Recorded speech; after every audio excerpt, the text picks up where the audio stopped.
He remembered the snow first. The memories of deep drifts in Winterfell's courtyard often rose in Robb Stark's mind during moments of nostalgia and longing.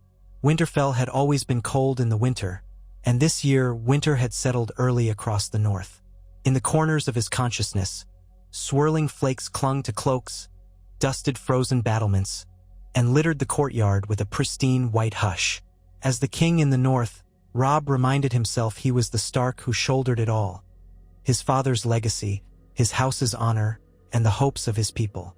They still believed in him. They believed he would bring them the triumph they had lost with Lord Eddard Stark's untimely death. What haunted him in the quieter hours, though, was not just the memory of the snow or his father's fall, but the ghost of lost chances. Word had come from King's Landing that the Lannisters were open to negotiation for peace, or a sham that only benefited them. But perhaps it might be real. As the frozen wind bit at his cheeks, Robb sat in the solar of a small keep along the Trident and thought, "If it is real, I owe it to my people to listen." He was taller these days, at least it seemed so to those around him. His shoulders were broader, his hair grown longer. War had aged him, etched lines of worry beneath his keen eyes. Nightmares of losing his bannermen one by one had turned him older than his years. Catelyn Stark, his mother, once said that duty and sorrow would ride alongside him for as long as he wore a crown. In the gilded gloom of the solar's light, that crown was not on his head but in the corners of his mind, a weight heavier than any physical circlet of bronze and iron. Peace, the letter had said, might be secured by a marriage. Robb remembered the swirl of his mother's skirts when they discussed it, the hush in the tent where they pored over Tywin Lannister's words. King Joffrey, enthroned in King's Landing, had expressed an unexpected willingness to consider terms. Of course, Joffrey might be behind none of it. It was likely his council or his grandfather pulling strings. The letter offered Myrcella Baratheon, the young princess, in marriage. And yes, Myrcella was a child, or almost a child, though she was of an age where betrothals were not uncommon. The Lannisters might want to bind the North peacefully, or it might be a ruse, a political game. Robb had not known what to think at first. He was betrothed, well, obligated, to a Frey daughter by the promise Catelyn brokered with Walder Frey, that precarious arrangement for crossing the twins. Breaking that vow had felt inevitable at times, especially as he weighed the options for saving his sisters in King's Landing or forging alliances with more powerful houses. Yet the old Lord Walder was a man who did not take kindly to broken oaths. Robb was not blind to the possibility that if he slighted the Freys, they would brood on it, perhaps even conspire.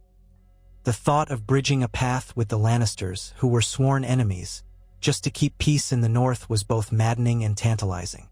The truth was, war ground on, choking his people.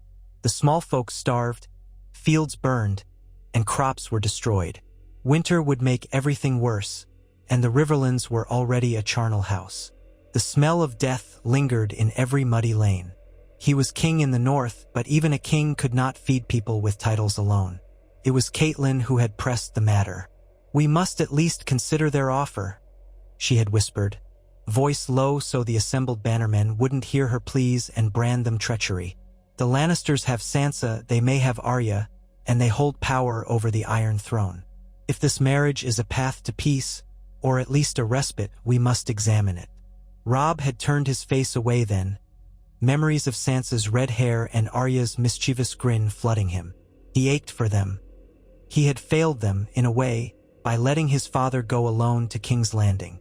Had he done more, perhaps the tragedy of the Great September Steps might have been averted. A fleeting thought rang in his head. He would do anything to see his sisters safe, to keep his mother from further heartbreak. And the North, he would do anything to give it a chance to recover, to let the crows feast on corpses be replaced by living harvests. So he wrote back to Tywin Lannister, even though it smarted his pride.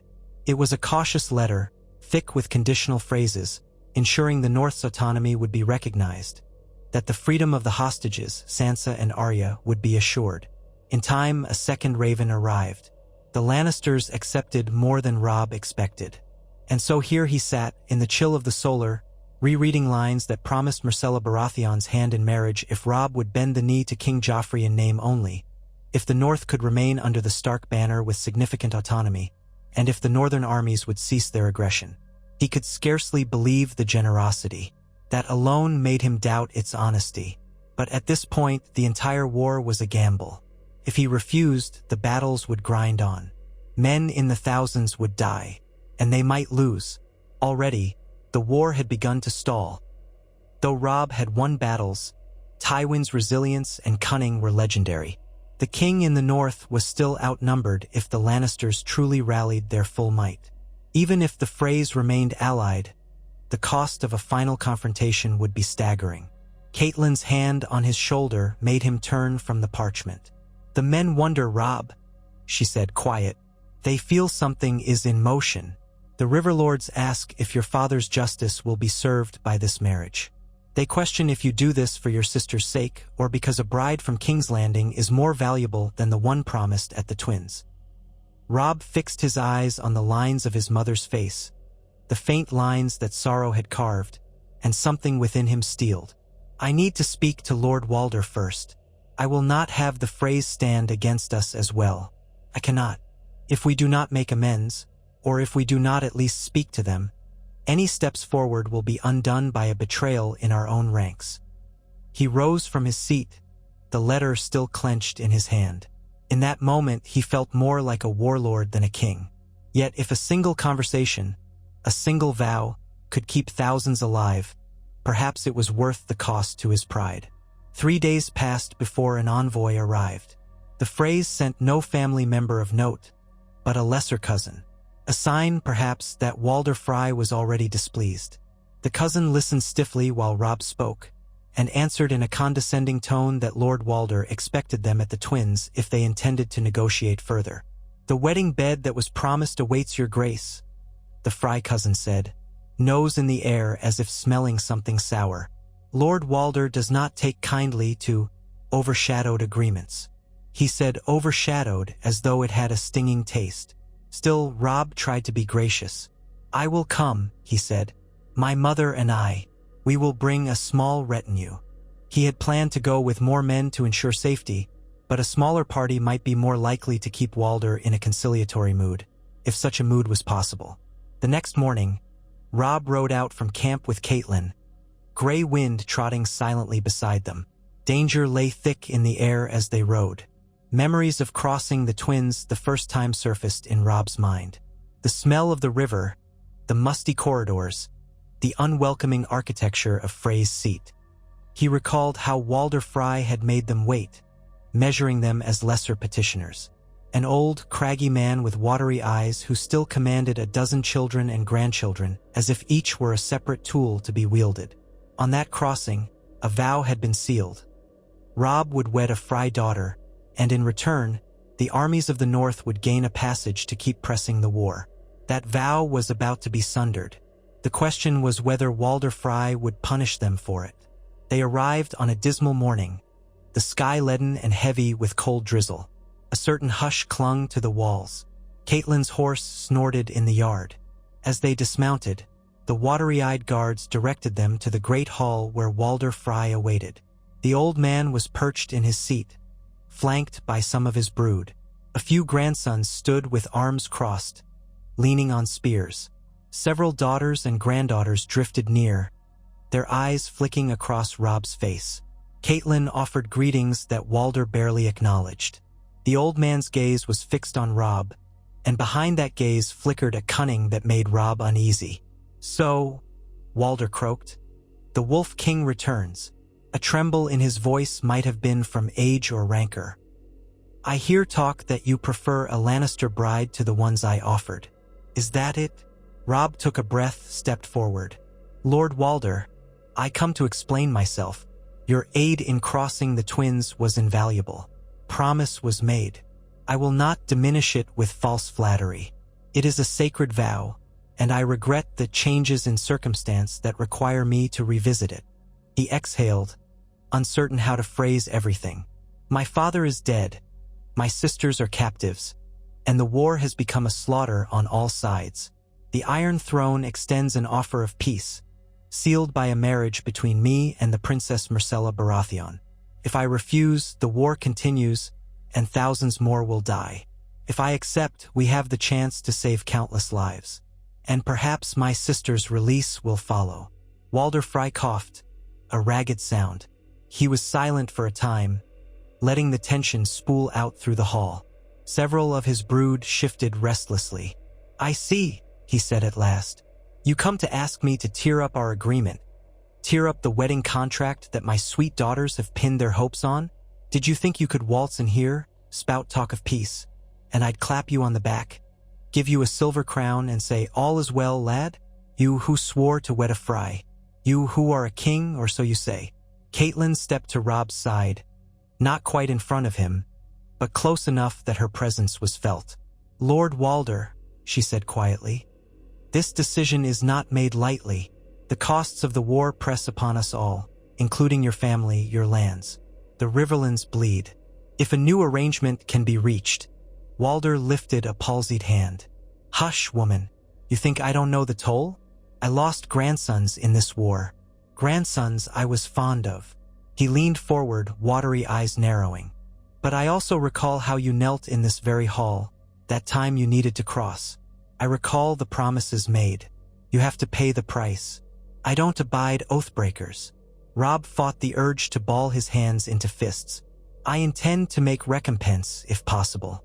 I have spoken with my advisors. Whatever can be done to heal the slight, we will do. I owe you and your house a debt. I am prepared to propose new matches, new alliances, or grants of land. Something to show that I hold your friendship in esteem." A twisted smile played across Walder's lips. "Friendship," he says. He drummed his fingers on the table. The hall was silent, save for the crackle of torch flames. "Let me guess. A Tully or a Stark or some other wards to marry into my brood. Perhaps Edmure Tully's wedding? You'll promise all sorts of trifles, no doubt, hoping I'll hand you the neat forgiveness you crave." Robb braced himself. "I would not call them trifles. You would gain positions at court, a permanent seat on my councils, possible new lands in the disputed border between the Riverlands and the Westerlands. Lands we can arrange once a stable peace is struck. The Lannisters might even yield certain concessions for safe passage in the future. We can see to it your house is elevated among the Riverlords. You are near to the seat of the king in the north. If the north truly remains independent or near independent, House Frey will be part of the bedrock of that realm." Walder snorted. "And if the Lannisters betray you, as they have betrayed so many, House Frey will be left holding its cock, with enemies on all sides." It was a fair point, one that Robb himself had considered. War is always a risk, but the alternative is certain bloodshed. I cannot stand by while my people starve and my sisters suffer. With the Princess Myrcella under the same roof as my bride, the Lannisters will have less cause to move openly against us. They would face shame, and possibly the wrath of their own allies, if they broke so public a pact. When Walder Frey said nothing, only stared, Robb pressed on, speaking carefully. "My mother also suggests, if it pleases you, that we can strengthen the ties between our houses still. For instance, we could propose Edmure Tully marry one of your daughters, as you mentioned. Lord Edmure is prepared to do so. In that way, House Frey still claims a significant marriage alliance with the Tullys, who remain paramount in the Riverlands, and your house remains tied intimately to the Starks as well, by that familial bond." Catelyn, looking tense, gave a small nod, confirming the plan that had been hammered out in anxious nights before this meeting. Lord Walder cocked his head to the side, assessing Catelyn. "Edmure Tully? So you're giving me the trout instead of the wolf? A lesser prize, though not worthless." He cackled, a wheezing caw. "He's the Lord of Riverrun now, is he not? Since your father is, well, incapacitated. That might be something. A fresh wave of Tully babes." He turned a milky eye on Robb. "But let me guess, you offer that plus lands plus the dream of more. And in return, you get to slip free of your vow to wed a Frey." Robb felt a prickle of heat. "I do not slip free as if it matters not. I recognize the wrong and offer compensation. If it will help preserve this realm, I pray you will accept it." Walder's silence stretched painfully long. One of his younger wives tittered in the background, only to be silenced by a glare from one of the older daughters. Finally, Walder shook his head. I'll have to think on it. Humph. The terms may amuse me. They may not. For now, you and your mother shall dine with me, and we'll talk more tomorrow. I won't send you away empty-handed, but don't expect your answer tonight. A fleeting relief washed over Robb. At least Walder hadn't shouted for guards to seize them, or demanded immediate punishment. The night might yet be tense, but it was a start. They dined in a hall that was drafty with winter's chill. The meal was bland, the ale weak, but they kept an air of politeness. Walder Frey insisted on a seat for Robb and Catelyn near him, entertaining them with stories that were half lost in his muttering, occasionally turning bawdy. Catelyn kept her face stiff and gracious, while Robb forced half-smiles, wishing the meal to be done. Finally, they were shown to chambers for the night. Catelyn insisted on locking the door, and Grey Wind curled up by the hearth, ears pricked with watchful tension. Dawn came with a gray sky, and Walder Frey's summons arrived soon after. They braced themselves as they went. In the hall, Walder sat with a small council of his brood. The old lord's expression was unreadable, but Robb read some measure of acceptance in the lines of his posture. Your mother will remain for a time, Walder said. As a guest, if that's acceptable. I want to see that you keep your word. I want to speak more with her about the Tully match and such. You boy can return to your host. I will send a messenger with my formal acceptance or refusal within a fortnight. Is that clear enough? Robb's heartbeat quickened. Yes, he said, glancing at Catelyn. She did not seem surprised. It must have been another possibility she had discussed with him. I hope you will consider all the good that can come of this. Walder gave a snort. Go on then. Don't linger. If you do, I might yet remember how offended I am. So Robb and Grey Wind took their leave. He embraced his mother before departing. Her whispered words warmed him, even as the day grew no less frigid outside. Trust in the wisdom of your father's memory, she whispered. But do not be afraid to forge a new path if it will save us. He rode away from the twins with a sense of precarious hope. Peace with the Lannisters. It might be madness, but it was a madness that promised to end the slaughter. For days, he traveled back to his main camp, filled with restlessness, half expecting a Frey ambush or a warband of enemies. Instead, only a bleak wind greeted him. The war's chaos seemed to have quieted for a moment. Robb's return to camp was met with countless questions from his bannermen. Their eyes burned with curiosity. Had he truly negotiated to break the Frey vow? Did he truly intend to wed a princess of House Baratheon and Lannister? Though the hush in the camp was that Myrcella was really Jaime Lannister's daughter, or some such. Robb addressed them carefully, speaking of how the realm needed respite. He did not hide the fact that the Lannisters still could not be trusted fully, but that at least in letters, they were prepared to release Sansa and to confirm Arya's status. The men were uncertain, but the promise of returning to their farms, seeing their families safe under a new peace, had a strong pull. Some grumbled that the Lannisters deserved no quarter. Others looked thoughtful, seeing that winter's arrival made further war a gamble. Then the word came, Walder Frey accepted. The messenger arrived at night, bearing a scroll. Within, in a trembling script, Walder Frey laid out his demands. Edmure Tully would indeed marry one of Walder's daughters, Roslyn specifically. Some minimal talk of land might be included. If Robb formally betrothed himself to Myrcella in a public ceremony, and if certain other trivial demands were met, Walder Frey would set aside the previous vow. He would not stand in open opposition to the Starks. He expected an invitation to the wedding in King's Landing, as well as other privileges.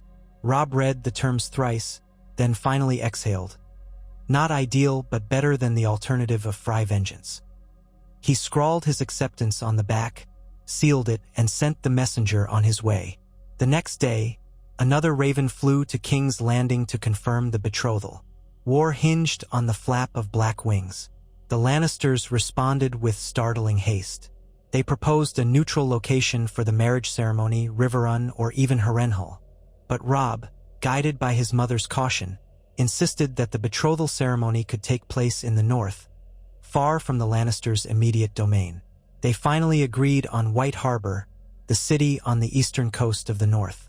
Large enough to host a royal bride, loyal enough to House Stark to ensure safety.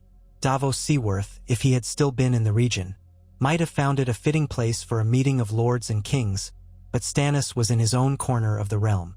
At White Harbor, House Manderly would ensure a grand reception. In the weeks leading up to that day, letters zipped across the realm, ravens bearing instructions and demands. Tywin Lannister pressed for certain formalities.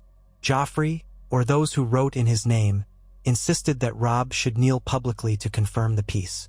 Robb refused that humiliating gesture, but ultimately agreed to exchange vows of loyalty to the throne in more measured language. A precarious dance of words followed. Both sides recognized the arrangement was fragile. The days lengthened into the cusp of spring, though in the north it seemed winter was only deepening. Robb moved his host toward White Harbor, sending outriders to confirm that no Lannister armies lurked nearby. Tywin's letters indicated that Myrcella and Elan, his escort, would travel by sea, arriving at White Harbor's port for the betrothal ceremony. Robb's stomach churned at the thought of dozens of gold-cloaked men stepping onto northern soil, but if it might lead to peace, so be it. Word spread across the realm. Some northern lords balked, feeling that it was an abandonment of the fight. Others welcomed the respite. The small folk, battered by war, prayed to the old gods anew for an end to bloodshed. Those prayers, whispered in the battered villages, soared up to half-destroyed septs and godswoods where the weirwoods themselves might have listened in silence. Weeks later, Robb saw the mast of the ship crest the horizon. He stood on the ramparts of the new castle in White Harbor, the stronghold that House Manderly had built adjacent to the old city walls, watching a line of sails approach. Myrcella Baratheon was aboard one of those ships. With her, a retinue of Lannister men, perhaps a handful of knights from the Kingsguard, and a small host of ladies-in-waiting. The thought made him tense. Next to him stood the Lord of White Harbor, Wyman Manderly, whose girth was almost legendary, but whose cunning was equally large. Manderly put a hand on Robb's shoulder. "We have enough men to ensure they do no mischief here," he said in a low rumble. "Fear not, my king." Robb nodded, but he did not look away from the sea. "Let us hope there is no mischief intended," he answered. "But keep your guards on alert all the same." That afternoon, the ships docked. Robb rode down with an honor guard to greet them. The wind off the sea carried brine and gull cries. The heavy gulls circled overhead as a regal party disembarked. At their head was Myrcella, golden-haired, clad in a cloak of shimmering cloth of gold, a circlet on her brow that caught the sunlight. She looked younger than Robb expected. She was of an age where a girl grows into womanhood, 13, perhaps nearing 14. Her features were delicate, high cheeks still showing hints of childish softness. She moved with a certain grace that reminded Robb of Sansa. The memory twisted his heart. Behind her came a man in white armor, Ser Balon Swan, a member of the Kingsguard. Two gold-cloaked captains trailed them, and behind, a small knot of courtiers, carefully chosen by Tywin Lannister, no doubt. Robb dismounted, letting Grey Wind pad beside him, which drew immediate caution from the Lannister guards. But Robb bid Grey Wind remain calm. The direwolf, nearly as tall as a small horse, watched with pale eyes. Myrcella curtsied and offered a faint smile. Her voice was surprisingly clear and calm when she said, "Your Grace, I come with blessings from my father, King Joffrey, to seal the peace between our houses." Robb bowed his head in a polite show. "Princess Myrcella, welcome to White Harbor. I pray this day marks a new beginning for the realm." She nodded, casting a glance at Grey Wind. Her eyes flicked with awe, but she maintained composure. "He is magnificent," she said, seemingly with genuine admiration rather than fear. That alone struck Robb as a sign that she was not entirely timid. "My direwolf is called Grey Wind," Robb said. "He has been my friend since I was a boy." Then, remembering courtly manners, he gestured to Lord Manderly and several others to introduce them. The greetings were all stiff, weighted with caution. The Lannister men carried themselves in a posture that suggested their trust was minimal. Still, none of that tension stopped the formalities. Princess Myrcella was escorted by litter through the streets, with a throng of curious townsfolk watching from windows and doorways. Robb led the procession on horseback. At the castle gates, horns blew, and House Stark's banner, dire wolf on a field of grey, flew alongside the crowned stag and lion of House Baratheon and Lannister, the combined sigils of the Iron Throne soared in the northern wind. In the hall that Manderley had prepared, tapestries were hung to hide the plain stone. Torches blazed, fighting off the cold that seeped through every crack. The princess took her seat at a high table, Robb at her side, and Lord Manderley to Robb's left. An enormous feast followed, fresh fish from the bite, hot bread, salted pork, pies. Wine flowed, though Robb himself drank sparingly. The princess had a goblet of watered wine. Occasionally she would lean toward Robb, making small, polite remarks about White Harbor. Robb answered as best he could, thinking how odd it was to be forging a bond with a girl so young. But then war rarely left room for the luxuries of the heart. This was duty. Once the feasting quieted, the men rose to speak the vows of betrothal. A maester from White Harbor oversaw the ceremony.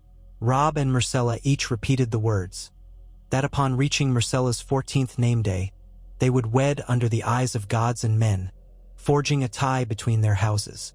Representatives from both sides, including Ser Balon Swan and the Goldcloaks, bore witness. It was a solemn proceeding, overshadowed by the knowledge that a slip of the tongue or a hint of betrayal could ignite the war anew. When the vow was complete, cheers rose in the hall, though the Lannister men's voices seemed less than hearty. The northern lords who attended had uncertain expressions. They clapped and cheered for their king's sake, but a few had questions in their eyes about the wisdom of wedding a Lannister. Robb tried to project confidence. He placed a gentle hand over Myrcella's small one, just for an instant, as a sign of acceptance. Her cheeks colored. The music began anew. The betrothal was sealed. They would remain in White Harbor for a span, hosting the Lannister party, while new ravens flew to every corner of the realm, announcing the future marriage of King Robb Stark and Princess Myrcella Baratheon. In the days that followed, Robb found himself speaking more with Myrcella than he'd anticipated. She was eager to ask about the North. Its lands, its customs, the old gods, the harsh winters. She asked quietly about Sansa and Arya, if Robb had any word of them. Robb told her little, only that he hoped to see them freed soon. Myrcella's face grew somber. She said she missed Sansa at court, that she was kind and gentle. Ser Balon and the Lannister courtiers kept watch, but they did not interfere with Myrcella's questions. They did, however, keep Robb from broaching any sensitive topics about the Lannisters' war crimes or the details of what had happened to Ned Stark. Robb doubted Myrcella had known the truth behind those events. She was a child at the time and was likely still a pawn in all of it. He felt an odd pang of pity for her. She seemed sweet, undeserving of the scorn many in the North would heap upon her for her name alone. Meanwhile, letters poured in from allies across the realm. The war was not over. Conflict still simmered in the Riverlands. But official word came from King's Landing that, in light of the betrothal, hostilities with the North were suspended. Tywin Lannister informed the realm that King Joffrey extends his gracious pardon and friendship to the Starks. The phrase turned Robb's stomach, but if this was the price, so be it. It was in this uncertain peace that Lord Walder Frey led a procession from the twins to White Harbor, including Catelyn, Edmure Tully, and the intended Frey bride, Roslyn. The plan was to formalize Edmure's wedding as well. Walder himself did not come. He sent one of his younger sons in his stead to finalize details. Catelyn was relieved to see her son safe and well, though the tension in her face told Robb she had spent every moment at the twins in quiet dread of Frey treachery. Edmure, on the other hand, approached the matter with typical bravado, feigning enthusiasm at the prospect of marrying Roslyn Frey. He had met her only briefly. She was said to be kind, more comely than many of her sisters, and of a gentle nature. In the privacy of their quarters, Edmure pulled Robb aside. "It's no secret I'd prefer a different match," he admitted. "But if it means peace, and if it means the Riverlands can rebuild, I'll do my duty." At least Roslin's not a troll, from what I hear. Robb pressed his cousin's shoulder, thankful that Edmure was willing to go through with it. "Thank you," he said. "It helps secure Walder Frey's loyalty. We cannot afford to have him as an enemy." The day of Edmure's wedding came with driving snow. The courtyard of White Harbor was filled with a swirl of white, and the wind came howling off the bay. In the great sept that House Manderley had constructed, the ceremony took place. Roslin arrived in a silver-sewn gown. She looked timid but smiled up at Edmure when he took her hand. A septon performed the rite, and the watchers, lords, ladies, and a host of soldiers, breathed easier, hoping that this union would stitch up the wounds left by Robb's broken vow. After the wedding feast, as the day wore on, a smaller gathering retired to a more private hall.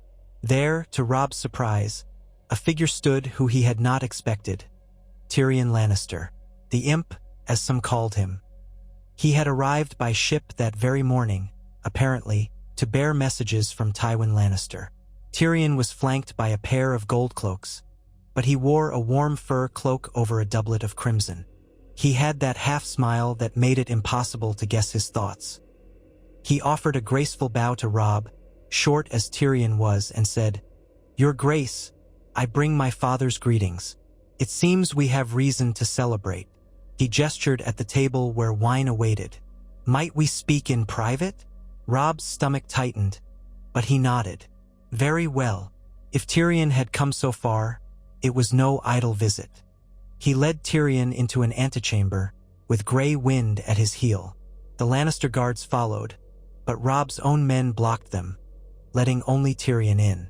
The dwarf cast a cautious look at Grey Wind. "I trust the direwolf's presence is merely a statement of caution, not aggression," Tyrion said lightly. "He's my sworn companion," Robb said, "and it was not so long ago that your house was my greatest enemy." Tyrion inclined his head. "You'll pardon me if I prefer to keep a careful distance from those teeth." He cleared his throat and straightened. "I come on behalf of Lord Tywin, and, by extension, King Joffrey. We have matters to finalize. If there is truly to be peace, we must see the exchange of hostages, finalize terms for trade routes, and all manner of detail that might bore either of us to tears. But let us begin with the simplest, your sisters." Robb's heart leapt. "You have news of Sansa and Arya?" Tyrion made a small grimace. "I fear Arya's whereabouts remain uncertain. She vanished some time ago, as you may have heard. Whether she remains in the city, or escaped with Yoren of the Night's Watch, or something else entirely, I cannot say. Varys claims ignorance, which usually means he knows something but is not telling." He paused at the flicker of anger in Robb's face. "But I promise you, King Robb, the Crown will do all it can to locate Arya. We stand to benefit from returning her safely, as a show of good faith. We want to avoid further conflict, after all." Robb exhaled. "Arya lost." The old dread gnawed at him. He had prayed that the Lannisters had her. Now he found he dreaded even more that they did not. Where was she? The gods only knew. "And Sansa?" he asked. Tyrion nodded. "Your sister is alive in King's Landing. I cannot claim she is thrilled about it, but she is treated, well, politely enough. My father is willing to arrange for her release, provided certain conditions are met. Chief among them is your agreement that once you wed Myrcella, Sansa remains in King's Landing as a lady-in-waiting to the Queen Regent, or to Myrcella if Myrcella returns to the capital. Not as a prisoner, mind you, but as a gentle hostage to ensure the North keeps its vow of fealty."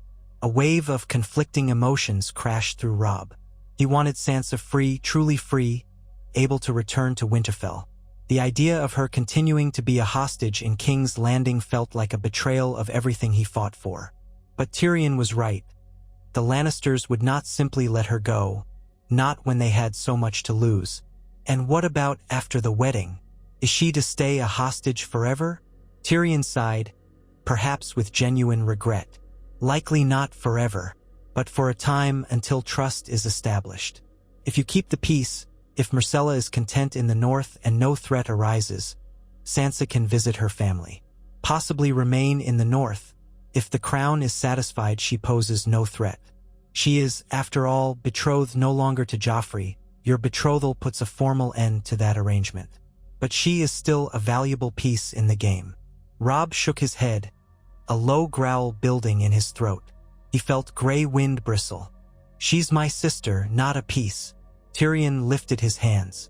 I understand. But in the eyes of the realm, highborn daughters and sisters are exactly that. Pieces to be played, for or against you, depending on how events unfold. The dwarf hesitated. I do sympathize, Your Grace. My own father sees me as little more than a piece in his grand design. But we must be practical. If you want your sister safe, you must accept that she will remain in King's Landing for a time. Robb clenched his fists, then forced himself to relax. I understand the logic. I hate it, but I understand. He took a moment, drawing in a slow breath. In return, the North will cease hostilities. Correct? The Crown will officially recognize the right of the Starks to rule the North and the Riverlands as wardens, if not fully independent.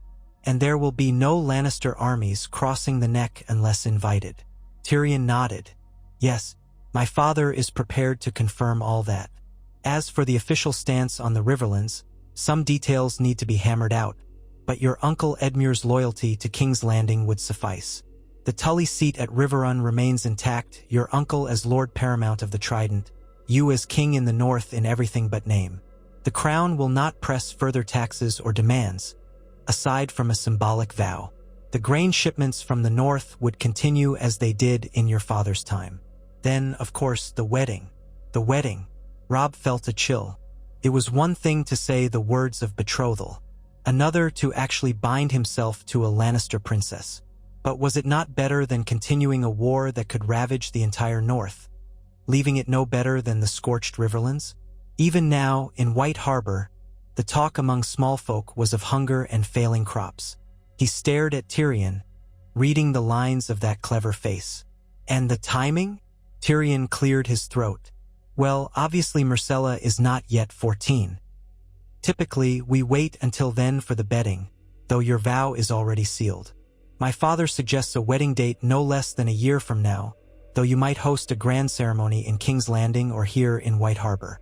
Once that is done, Myrcella's place is with you, though you might also consider splitting time in the capital to ensure peace. All can be arranged. Robb gave a curt nod. I will consider it, but I will not live under the Red Keep's shadow. My father died there. Tyrion's eyes flicked downward. Yes, a tragedy that, a series of tragedies, truly. Let us hope we can avoid repeating them. Silence hung, thick as the cold. Robb's mind turned to the face of his father, the memory of his mother's tears. He forced the image aside. If that's everything. Not quite, Tyrion interjected. There is one other item. My father requests that you make some public statement condemning Stannis Baratheon's claim and acknowledging Joffrey as the rightful king. That might be the bitterest pill for you to swallow, but it was specifically stated in his letter. Robb's jaw tightened. I've no love for Stannis. He has not aided me, and it was he who denounced me as a rebel as well. But I never intended to bend the knee to Joffrey. Does Lord Tywin demand I speak it out loud? Tyrion's shrug was apologetic. A short statement would suffice, a gesture of good faith to King's Landing. We do not recognize Stannis's claim. We uphold the rightful monarchy in King's Landing. Something along those lines. Robb's fury simmered. Joffrey is no rightful king. He stopped himself. It would do no good to name the rumors of Joffrey's parentage now. He's the man who ordered my father's death. Tyrion offered a sad half-smile. I know this is difficult, but if you wish for the realm to rest, if you wish to keep Myrcella safe, if you wish to keep Sansa alive. He let the threat linger. Robb bit the inside of his cheek until he tasted blood. He turned away, stroking the fur along Grey Wind's neck to ground himself. Fine, he said at last. I will do as your father demands. A small bow from Tyrion. Then our business is concluded for now. I shall remain here for a week or so, to finalize the details with Lord Manderley, if that pleases you. Robb only nodded once. Tyrion left, taking that faint scent of Lannister cunning with him. When Robb finally returned to the main hall, Myrcella was seated quietly, flanked by ladies from White Harbor who seemed determined to fuss over her every need. On the dais, Edmure and Rosslyn were laughing, newlywed. Wyman Manderly was hosting a lavish spread, with musicians plucking tunes. Robb stepped up to his seat, but he was no longer in the mood for music. Myrcella offered him a shy smile. He forced himself to give a polite nod. That night, in the privacy of the chambers assigned to him, he stood by a narrow window. The city's lights glittered below. Gray wind lay curled near the bed, watchful. Robb stared out at the darkness, remembering the reasons for doing all this. His father's memory, his mother's tears, the promise of a future where the North was not a battlefield, where Sansa, Arya, Bran, and Rickon, if they were all alive, might someday stand together again beneath Winterfell's walls, or perhaps in a new hall in a realm that was no longer bleeding. Was it all a dream? Would the Lannisters hold their word? Or would they sink daggers into the North the moment it was convenient? The fear pounded in him, but so did hope, faint though it was. Let me find a path that keeps them alive, he prayed to the old gods. Let the tree of the North endure, even if that means forging alliances with those who have harmed us. In the following days, Tyrion busied himself with negotiations, meeting with White Harbor scribes, drafting trade agreements, detailing the route for the wedding retinue. Robb was drawn into those discussions, forced to read lines of legal jargon that made his head ache. Myrcella spent much of her time in the company of Wyman Manderly's granddaughters, occasionally venturing outside to see the harbor under heavy guard. She was enthralled by the snow. King's Landing rarely saw more than a dusting of it, whereas here snowdrifts could rise waist-high. A few times, Robb and Myrcella crossed paths in the courtyard, escorted by half a dozen men on each side. She asked him softly about Winterfell, about the weirwood tree in the Godswood. He tried to speak kindly, explaining how the red leaves would look against the snow, how the face in the trunk seemed both grim and wise. "Will I see it someday?" Myrcella asked. Robb paused. "Yes," he said. "Someday, when the time is right, you will see it. It is the heart of Winterfell, and all Starks hold it dear."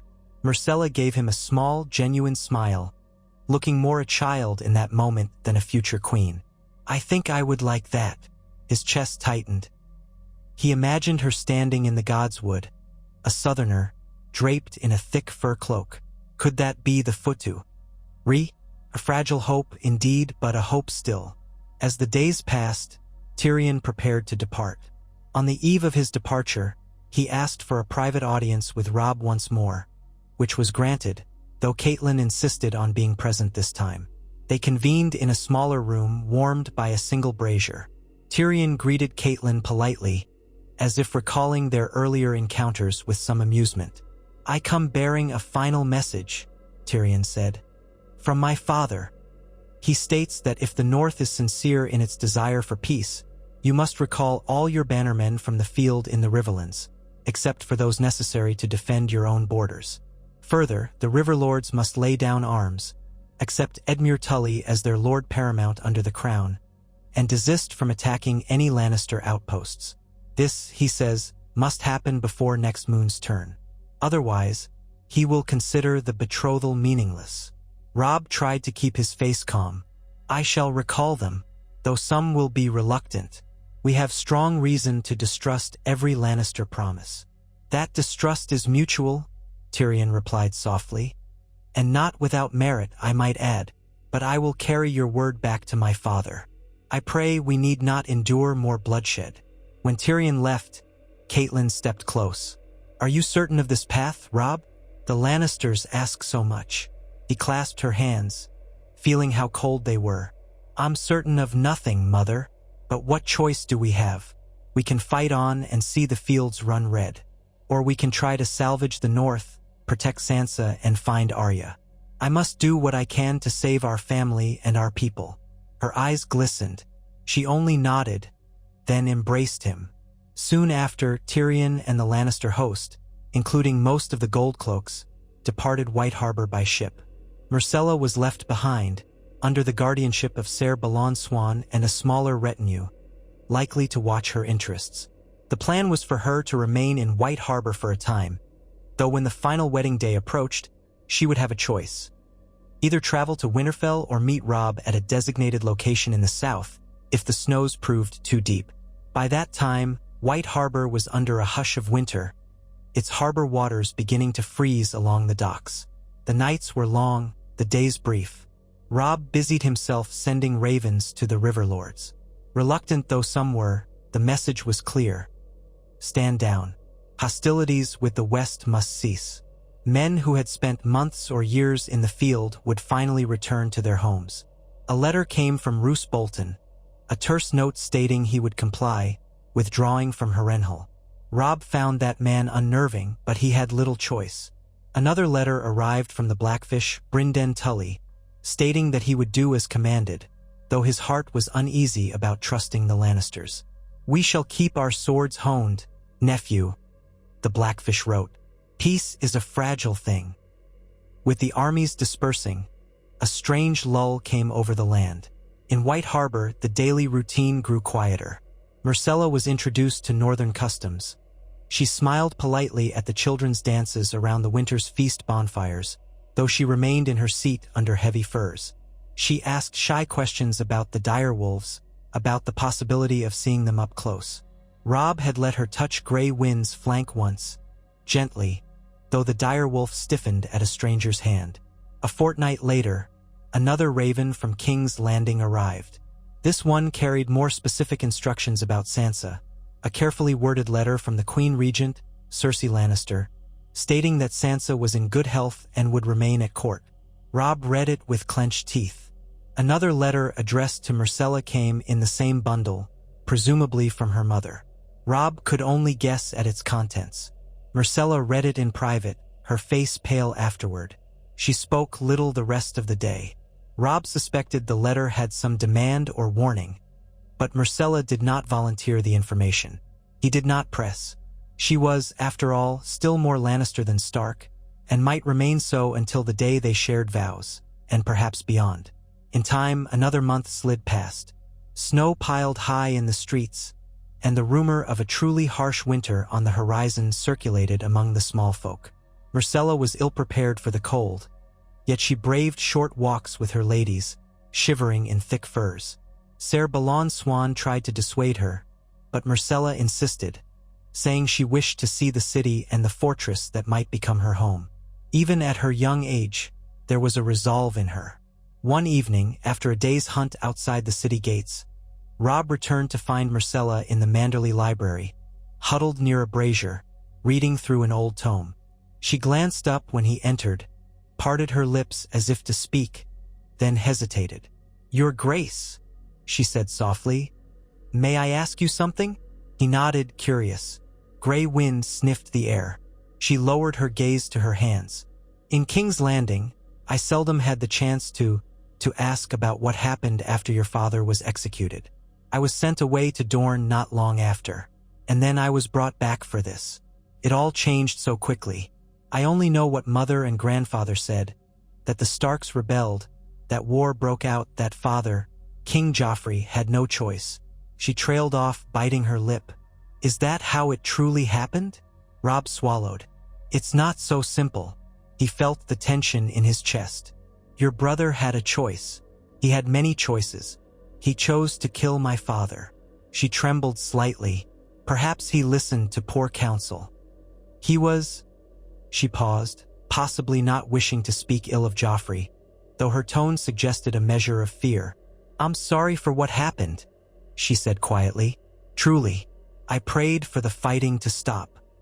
He realized, with some surprise, that her remorse was genuine. She was not playing a game. Myrcella was a child caught in the crossfire of a power struggle, used as a piece on her family's board. Despite himself, Robb felt a flicker of sympathy. "It's not your fault," he said. "It was the will of others. You were as helpless as my sisters." She blinked, eyes glimmering in the torchlight. "Do you think they, Sansa and Arya, hate me?" He paused. "Sansa used to speak well of you and your brother Tommen. She wrote letters about how kind you both were to her. If they hate anything, it is the injustice your family forced upon them. He sighed, stepping closer. But perhaps with time that hatred might ease. If we can truly forge peace, if we can rescue them from that nest of vipers in the capital, perhaps we can start anew. She nodded, looking frail but determined. I hope so, Your Grace. A faint smile warmed her face, though sadness lingered in her eyes. The days turned into weeks, and the uneasy peace continued to hold. Reports from the Riverlands were that the Freys, the Blackfish, and even the Lannisters had laid down arms, abiding by Robb's command. Tywin Lannister had withdrawn to the Westerlands, consolidating his forces, but not launching new attacks. King's Landing was quiet, except for rumored unrest due to shortages. Stannis Baratheon was said to be in the south, rallying men, but not openly marching. The realm hovered in a tense lull. In White Harbor, Robb quietly tried to gather resources just in case. He sent letters to the Umbers, the Boltons, the Karstarks, urging them to prepare for winter, to gather stores of grain and salted fish. This marriage with Myrcella might end the war, or it might only delay a worse conflict. The North must be strong. If the Lannisters tried to break the pact, they would find the North ready. As the winter deepened, Robb found more moments where he and Myrcella were forced into each other's company. Small suppers, reading sessions, or times she was introduced to local septas who would see to her lessons. One night, during a dinner with Lord Manderley, she asked about the wedding arrangements. I know it's not for some time yet, she said, but I want to learn about the old gods' customs. Since you still keep them, Your Grace. Do you mean to have a wedding in the Godswood? Manderley chuckled, plump cheeks shaking. We have no heart tree in White Harbor's yard large enough to host such a gathering. It's a small Godswood we keep. If the wedding were at Winterfell, that might be more appropriate. Robb considered. The idea of wedding in the Winterfell Godswood tugged at his heart. The Weirwood had seen generations of Starks wed beneath its red leaves. But Winterfell was in disrepair from the battles and from Theon's treachery, though in this timeline, Theon's betrayal might still have happened or was in progress. The user's prompt didn't ask for a lot about that, so we might keep it vague. Let's assume Theon had attacked, but the Ironborn were pushed out. Winterfell may not be fully restored, Robb said slowly, but a wedding under the heart tree is the tradition of my house. Perhaps, if circumstances allow it. Myrcella nodded, an uncertain hope in her expression. I would like to see it, if it pleases you, she said. Whether or not the ceremony is there, I feel I should try to understand your gods. Robb found himself almost touched by her sincerity. Very well. When the roads are safer, and if the snows permit, we'll travel to Winterfell. That night, as the wind howled outside, Robb couldn't sleep. He paced his chambers, thinking of the improbable future. Could Myrcella ever truly be a Stark? Could he ever truly see her as a wife rather than a hostage? He pictured a life in which they had children with Tully Auburn or Lannister gold. The very idea unsettled him. Yet if it ended the war, if it brought some measure of justice for his sisters, was it not worth it? Duty weighed more than personal preference. He remembered how Ned Stark married Catelyn Tully for the alliance, though love had followed after. Perhaps, in the best of all worlds, he and Myrcella could grow into something like that. But a whisper of doubt lingered. Tywin Lannister's cunning overshadowed everything. Would the Lord of Casterly Rock truly let the North slip free so easily, so long as Myrcella was queen in the North? Or was there a trap, a plan to subjugate them once the time was right? The questions gave him no rest. Another moon's turn passed. The snows showed no sign of relenting. Myrcella's men grew restless, but Ser Balon Swan reported no new instructions from King's Landing. The realm seemed to have accepted the betrothal, and most lords, eager for stability, wrote in cautious support. A letter from Walder Frey arrived, containing a stiff congratulation on the betrothal and a reminder that the Freys were due certain privileges. Robb sighed at the man's gall. At least the letter wasn't a threat. One morning, Myrcella approached Robb, cheeks flushed from the cold. Your Grace, she said. I hear there is an old sept near the harbor. May I attend services there with my ladies? She was still a follower of the faith of the Seven. Robb said yes, but insisted on an escort. So Myrcella went with a small retinue of White Harbor knights and her own ladies to pray. Robb watched from a tower window as they walked down through the snowy streets. He wondered what she prayed for: freedom from her family's manipulations, or success in the future that had been thrust upon her. For the first time, he realized she was likely as lonely as he was. Winter's nights dragged on. Over time, some friction eased. The White Harbor folk found Myrcella polite and gentle. She tried to learn bits of the Northmen's dialect. She even adapted to eating some northern staples like fish stew and black bread. In turn, Robb found himself admiring her resilience. Despite the chill and the strangeness of her surroundings, she was rarely heard to complain. At last, a letter arrived that changed the air. It bore the seal of King's Landing and was addressed to Robb Stark. Within, a short missive from Cersei Lannister stated that the King Joffrey was calling for a grand court in the capital to celebrate the new alliance. He expected Robb Stark to attend, to declare his loyalty publicly. The letter said Joffrey would, in turn, bestow a title upon Robb, Warden of the North, presumably, and that Sansa would be paraded as a sign of good faith, well-dressed and well-kept. Fury burned in Robb's chest. Parade? Was Sansa to be a showpiece? But he reread the letter. This might be the only chance to see his sister in person and ensure her safety. If he refused, the Lannisters might claim he was not truly invested in peace. If he went, he walked into the lion's den. The memory of Ned Stark's final days loomed large. Catelyn, who had returned to White Harbor after the successful wedding of Edmure, read the letter in silence. Then she turned to Robb. "You must not go alone," she said. "If you go at all." He closed his eyes. "I know, but if I do not go, it may provoke Joffrey's wrath. Sansa might suffer, or the alliance might crumble." Catelyn's voice was a whisper. "It feels like a trap." Robb looked out the window, a swirl of snow filling the sky. "It may be, but I have sworn to do everything in my power to protect Sansa, to bring Arya home if she can be found.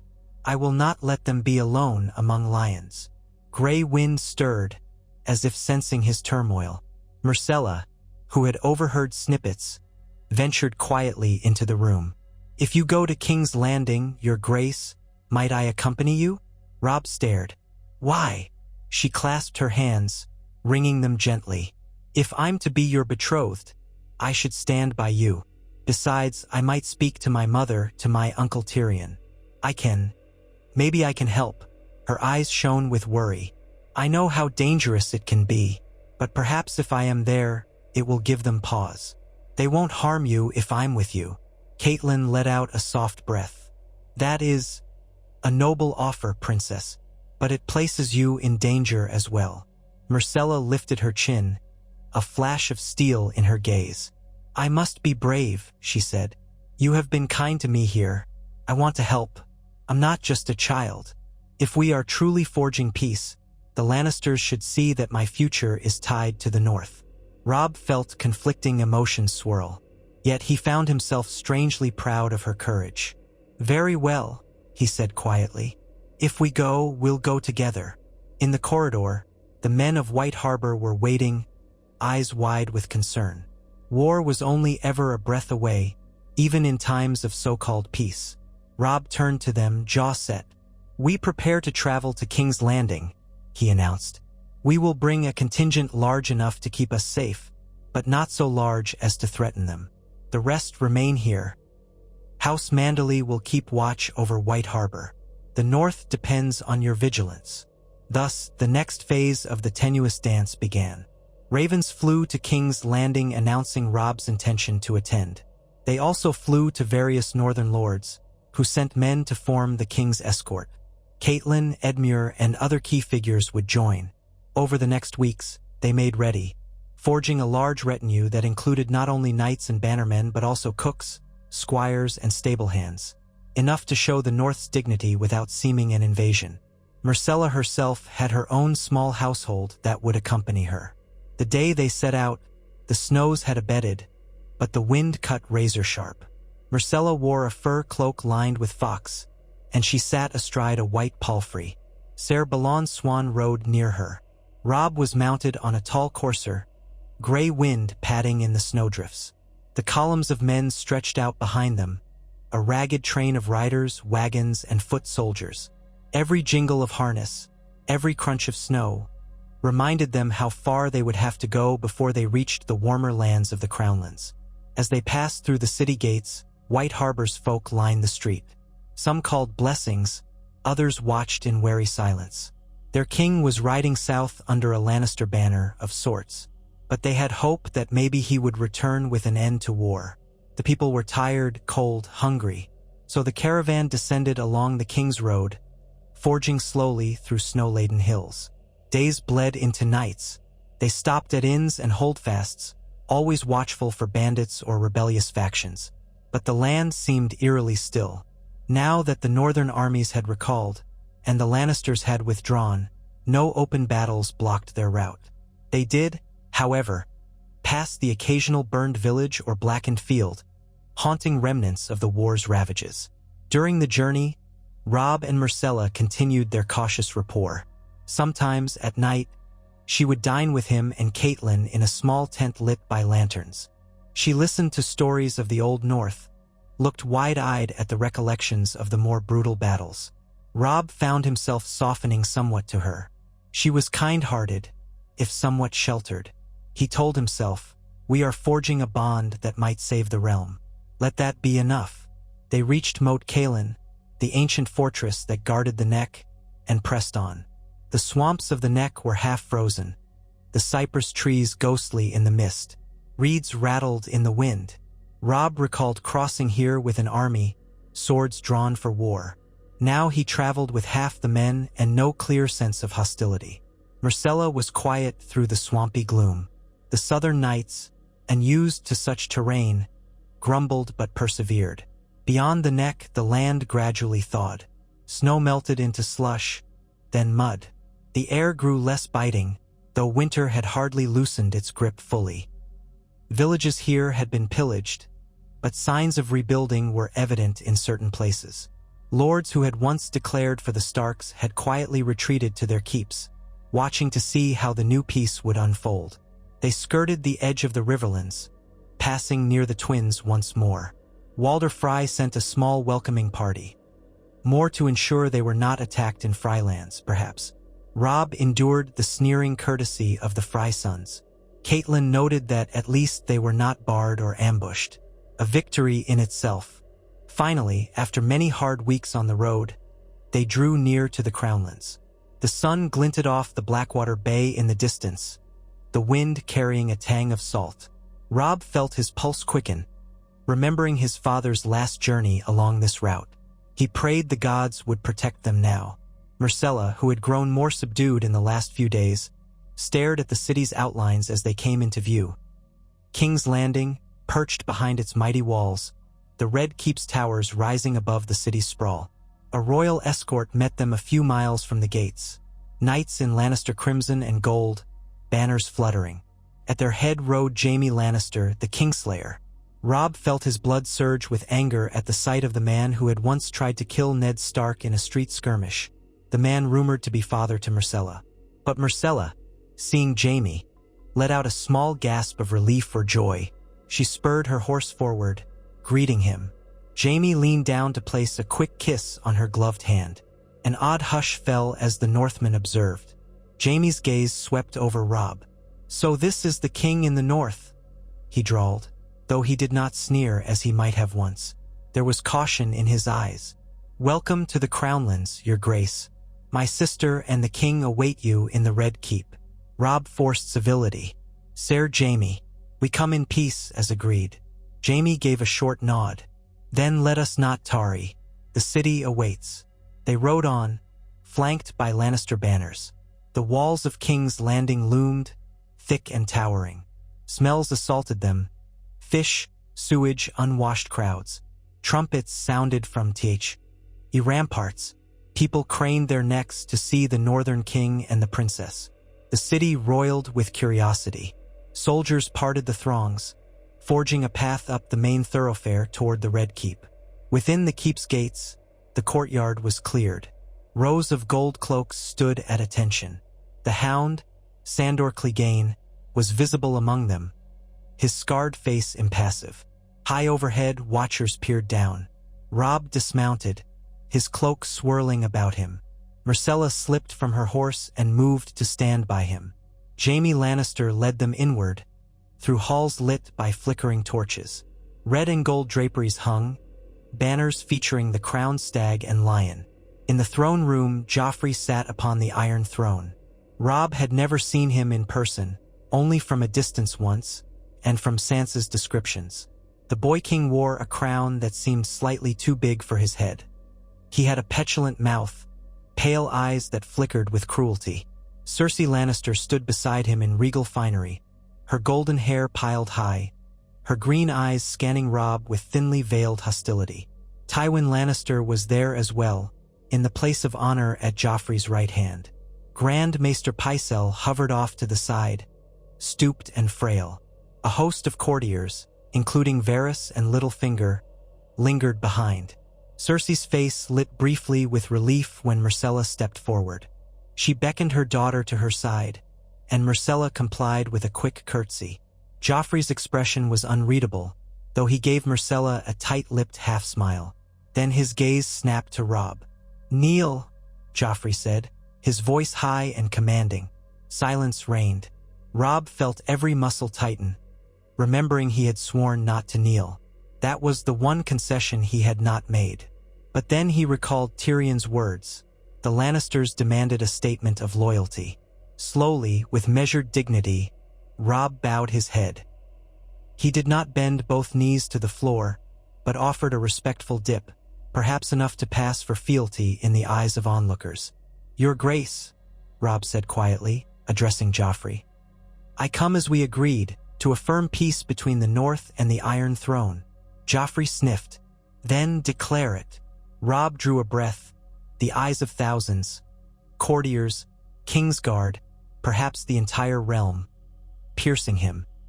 He spoke the words they had all but forced upon him, that the North recognized Joffrey Baratheon as king, that it did not support any claim by Stannis Baratheon, that it sought to end the war. As he recited these phrases, shame and fury warred in him, but he forced calm, thinking, Sansa, Arya, the North's survival. When he finished, Joffrey tilted his chin up. "Very good," the boy king said, "and I accept your fealty." He waved a hand at Cersei, who nodded to Pycelle. The Grand Maester stepped forward, holding a scroll. Pycelle's voice quavered as he read off a decree naming Robb Stark as Warden of the North, Guardian of the Wolf's Wood, and so on. Empty titles that meant less than what Robb had claimed as king in the North. But it was a gesture, one that was meant to placate. Robb stood stiffly through it. When it ended, Joffrey gave a theatrical wave of his hand. "Let us rejoice in the forging of a new friendship. Myrcella, come forward." Myrcella stepped back into the center, glancing uncertainly between Joffrey and Robb. Joffrey smirked. "Go on, dear sister. Greet your betrothed." The words dripped with condescension. She moved toward Robb, lowering her gaze. Robb took her hand lightly, standing tall as onlookers murmured. Tywin Lannister's face was inscrutable. Cersei regarded the pair with a slight smile that did not reach her eyes. Then Joffrey stood, speaking loudly so all could hear. "We shall host a great feast tonight, to honor my sister and her future lord.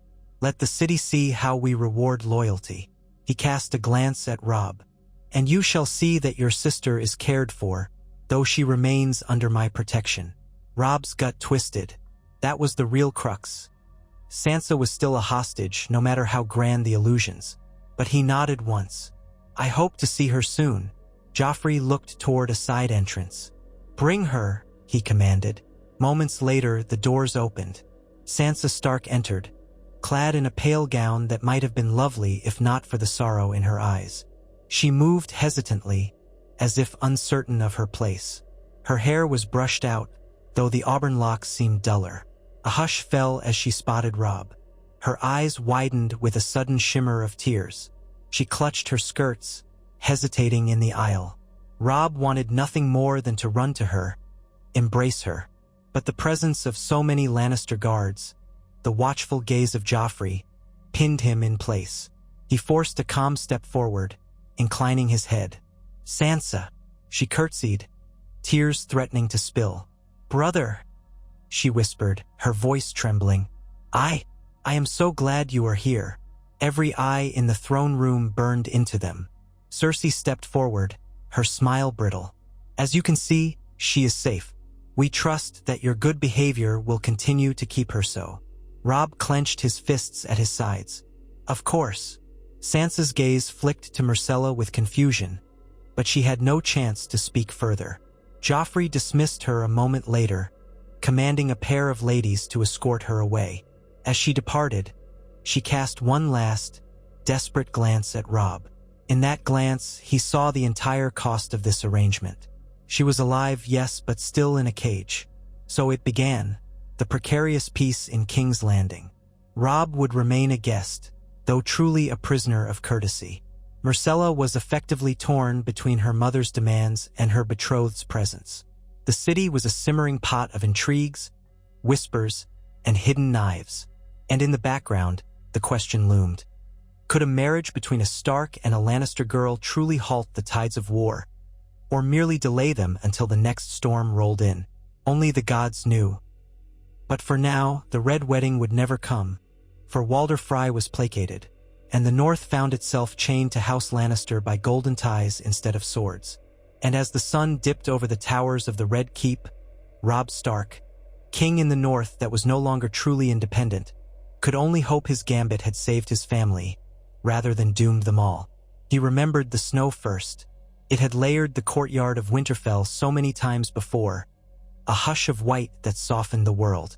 As a boy, he had often run across that courtyard with his siblings, chasing or being chased, building snow forts with Bran and Arya, laughing when Sansa would shriek as they flung snowballs her way. The memory came back to him now in vivid clarity, tinged with the ache of loss. War had torn him from those happier days. War had taken his father and scattered his sisters. Yet that image of snow, pristine, silent, still glowed in his mind like a stubborn ember in the dark. He was Robb Stark, the king in the North, though sometimes the title felt as precarious as the half-melted icicles clinging to the castle eaves. Death lurked at every turn. Rivers ran red, fields burned, armies marched and were devoured by mud and steel. The Lannisters held Sansa in their grasp, and he knew not what had become of Arya. What was a king's crown worth if he could not protect his own blood? But a raven from King's Landing, carrying a message stamped with the lion and stag seal, had changed the course of the war. He had almost dismissed the letter, thinking it a trick. Then he read the words of Lord Tywin Lannister, curt, cunning, promising. A marriage alliance. Myrcella Baratheon, the princess, offered in marriage to Robb Stark. A path to peace, they claimed. A chance to end the bloodshed that was slowly strangling the realm. Robb did not trust it. Every hair on the back of his neck had bristled at the idea of wedding a Lannister princess, even if she was technically also a Baratheon. But the letter offered sweet words. The release of Sansa, a cessation of hostilities, recognition of a kind of autonomy for the North, even if King Joffrey remained the official king. Precarious arrangement. But as the memories of Winterfell's snow reminded him, hope sometimes lay hidden beneath a bleak surface.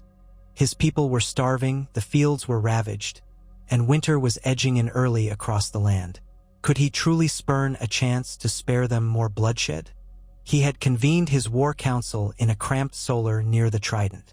His mother, Catelyn Stark, spoke quietly, reminding him of what his father, Eddard Stark, would have done to keep his people safe. The lords gathered war-weary expressions. Great John Umber frowned, uncertain about trusting the Lannisters. Roose Bolton, his pale eyes inscrutable, voiced no objection but offered little support. The others wavered between fury at the Lannisters and fear of a prolonged war that might see the North crippled for generations. Catelyn took Robb aside. "You are promised to a daughter of Walder Frey," she whispered. We made that vow to secure passage across the twins. Lord Walder will not look kindly on this shift. He will call you an oathbreaker. He might turn against us." Robb's anger flared at the memory of that bargain. He resented the idea of being forced to wed a woman he had never met, simply because of Walder Frey's crossing. But the vow was real. "I know," he replied grimly. "But if the Lannister offer is true, if it ends this war and frees Sansa, and maybe even helps us search for Arya, I owe it to the North to consider it." Over that night and the next, ravens flew. Robb's carefully worded reply reached Tywin Lannister, raising conditions.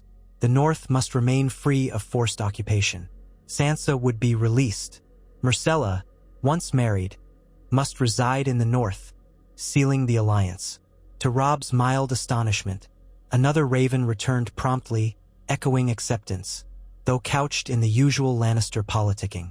There was no mention of Arya, which worried him, but at least they had not denied the possibility of searching for her. They wrote that Myrcella was of an age for betrothal and that, once she reached her 14th name day, the wedding could be consummated. In the meantime, a formal betrothal could be sealed. War raged still, but the largest confrontation hung in the balance. If Robb refused, the Lannisters would press on. He had won battles, but Tywin remained a cunning adversary, and the North was outnumbered. If Robb accepted, he might stand accused of making a pact with murderers, and he still had no guarantee they would keep faith. Yet the realm was bleeding. Sansa was captive. Arya was missing. His people were exhausted. The memory of Ned Stark's head upon the Great September steps loomed in Robb's nightmares, and he saw no easy path forward. He made his decision. Yes, if it spared his people, if it spared Sansa, he would do this. But there was still Walder Frey. That old man would not forgive easily. Robb had to speak to him first, or risk the Frey's betrayal. So he rode north with a small retinue, Catelyn, Grey Wind at his side, and a few guards to treat with Walder Frey. The crossing at the Twins was as dismal as before, the great stone towers bristling with archers. Walder Frey was perched in his hall, watery eyes narrowed with malice. Robb laid out his intentions carefully, that the vow to marry a Frey daughter must be set aside. In return for a new arrangement, Edmure Tully would wed Rosalind Frey, and House Frey would receive lands and boons from the new peace. Walder Frey's anger was palpable. He sputtered and coughed, calling Robb an oathbreaker, a reckless boy. But the mention of Edmure Tully, now the heir to Riverrun since Lord Hoster Tully's health was failing, and the promise of lands and influence softened the old lord's ire. He grudgingly, almost contemptuously, said he would consider. Catelyn, whose own father had been overlord of Walder Frey, helped soothe the tension. Days later, Walder Frey's acceptance arrived, sealed with his trembling scrawl. The Tully-Frey wedding would proceed, and he would not stand in the way of Robb's new match, provided that certain privileges were granted, that he and his brood would be invited to any grand ceremonies, and that if the North truly found peace with the Iron Throne, House Frey would not be forgotten. It was done. The specter of a Frey ambush, perhaps something akin to a red wedding that might have ended Robb's rebellion in a storm of blood, faded into the realm of what might have been. Next came the precarious steps to finalize the betrothal with Myrcella Baratheon. Letters flew again. Finally, a location for the betrothal ceremony was selected. White Harbor, the North's grand port city, seat of House Manderly. The Lannisters would send Myrcella there by ship, under heavy escort, to meet Robb. White Harbor's sturdy walls and loyal populace would ensure that the Lannisters could not easily spring treachery in northern lands.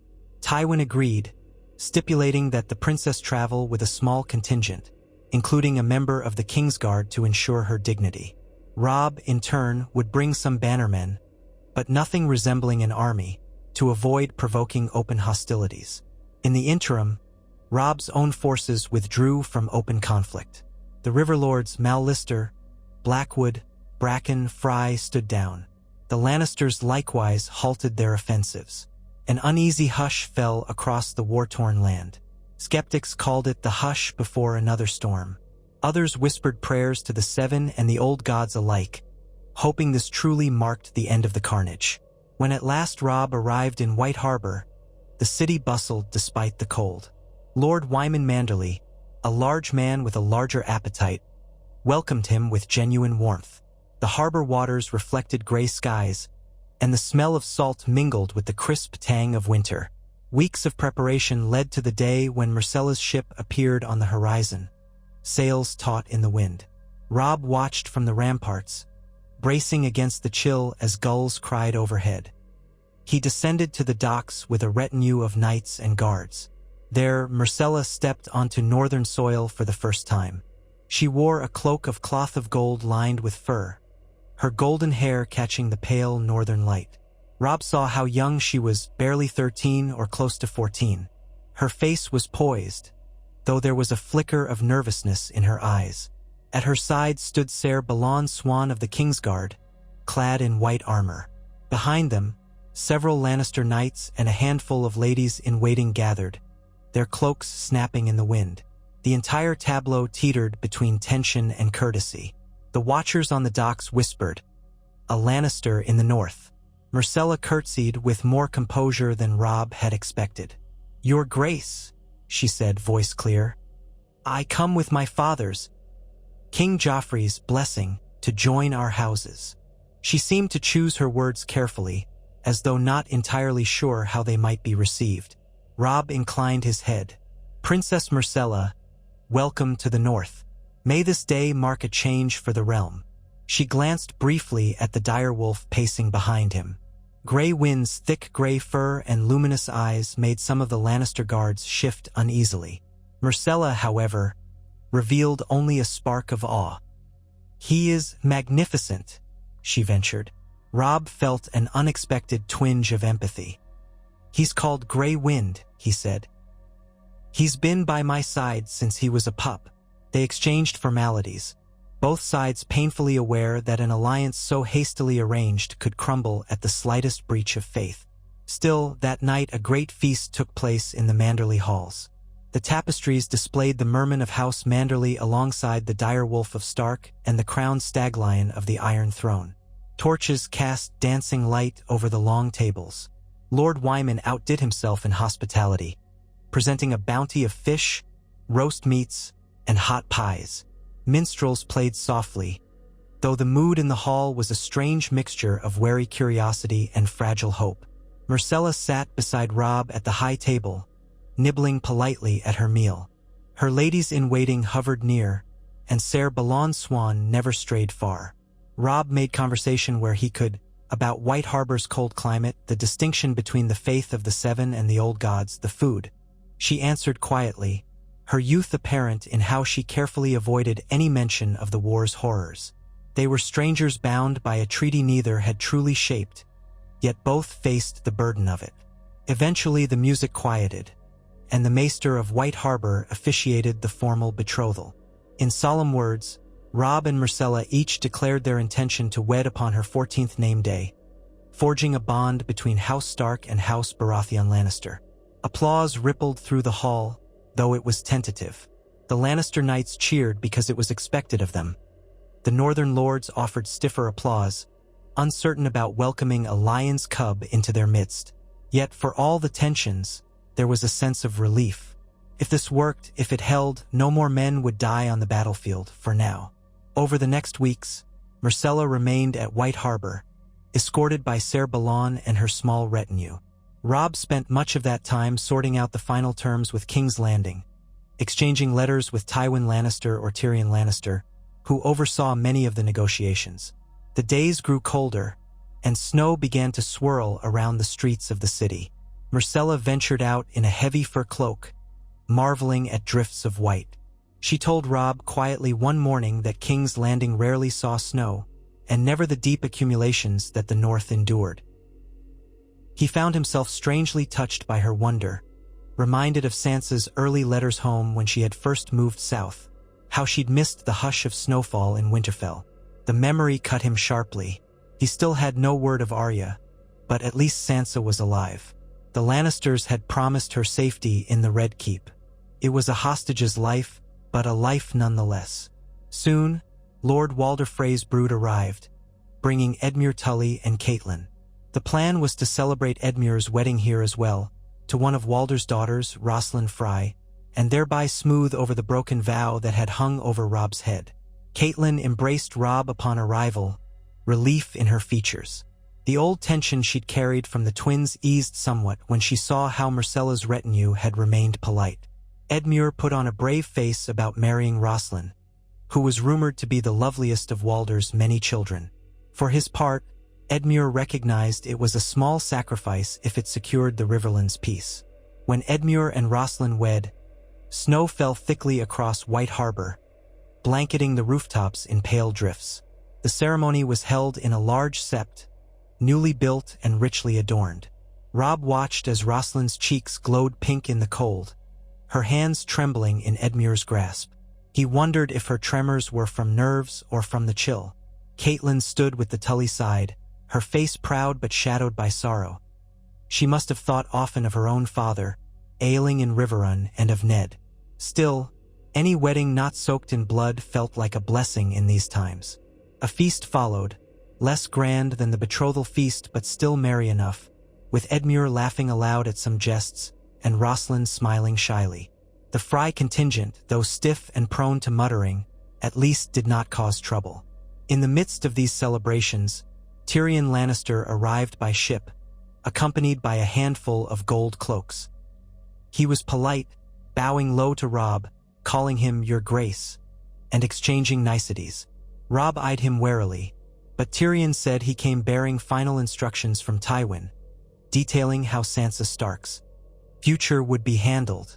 For the betrothal's peace to stand, Sansa was to remain in King's Landing as a lady-in-waiting to the Queen, or to Myrcella if Myrcella ever returned south.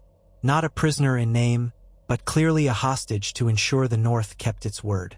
Robb chafed at this, wanting Sansa free to return to Winterfell. Tyrion shrugged, apologetic but firm. Peace is a negotiation, Your Grace.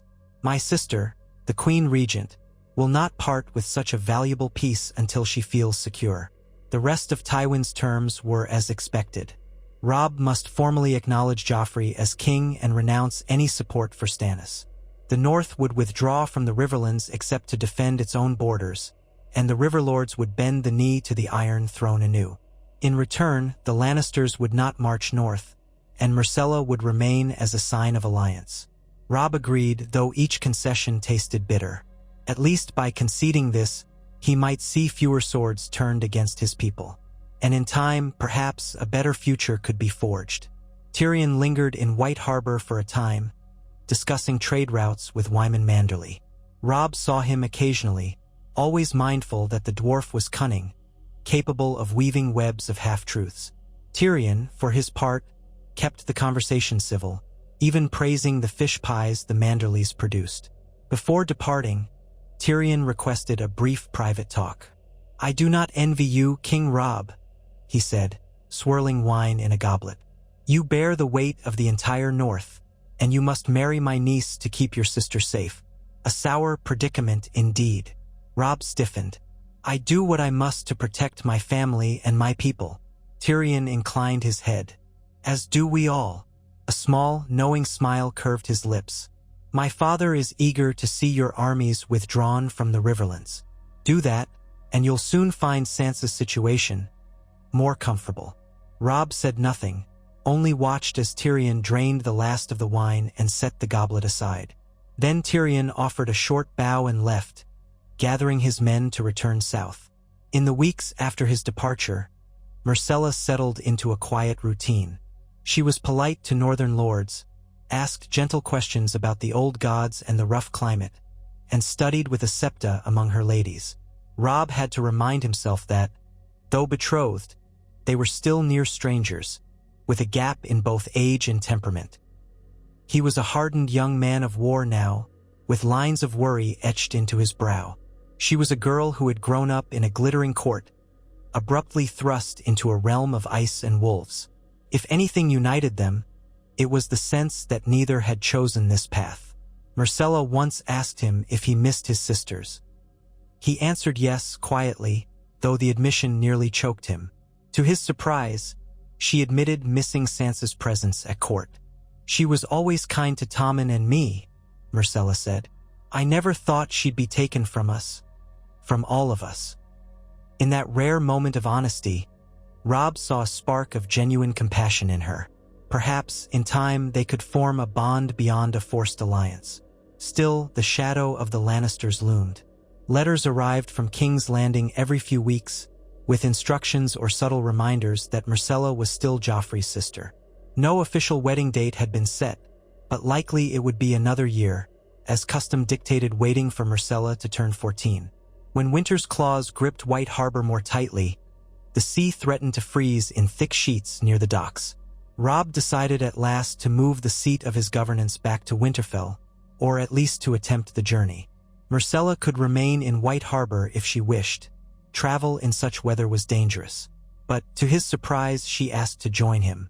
She wanted to see the seat of House Stark, she said. To understand this realm, she was pledged to one day help rule. That show of bravery impressed Lord Manderly, who found it romantic, if a bit reckless. So they set out with a moderate escort: Robb, Myrcella, Catelyn, Edmure, and Rosalind Tully, and a contingent of knights from both the north and Myrcella's retinue. The roads were treacherous, thick with ice and drifting snow, but the travelers pressed on. Along the way, Myrcella glimpsed the austere beauty of the north. Frozen lakes rimmed by pine forests, old watchtowers that had stood for centuries. Villagers, half-starved from the war's disruptions, came out to see them pass, to take note of the princess who was rumored to marry their king. Robb quietly ordered that supplies be shared where possible, lamenting that they could not feed every mouth in the battered land. Yet at least the fighting had ceased. No new armies marauded these roads. The journey took longer than it would in milder seasons, but at last they beheld the sprawling walls of Winterfell. Smoke curled from the chimneys, and though part of the castle had been damaged, Theon Greyjoy's betrayal had left scars here, though the exact damage varied. Some towers burned, others battered. Repairs were underway. The old keep still stood, proud, with a sense of quiet sorrow in its gray stones. Myrcella shivered as they rode beneath the gatehouse, but whether from the cold or from apprehension, Robb could not say. Winterfell's household guards greeted them warmly. The direwolf banners, battered by war, still flew above the ramparts. Stable boys rushed out to take their horses. Even the old Maester Luwin, stooped and silver-haired, appeared to greet them, though his eyes flicked with curiosity at the sight of Myrcella.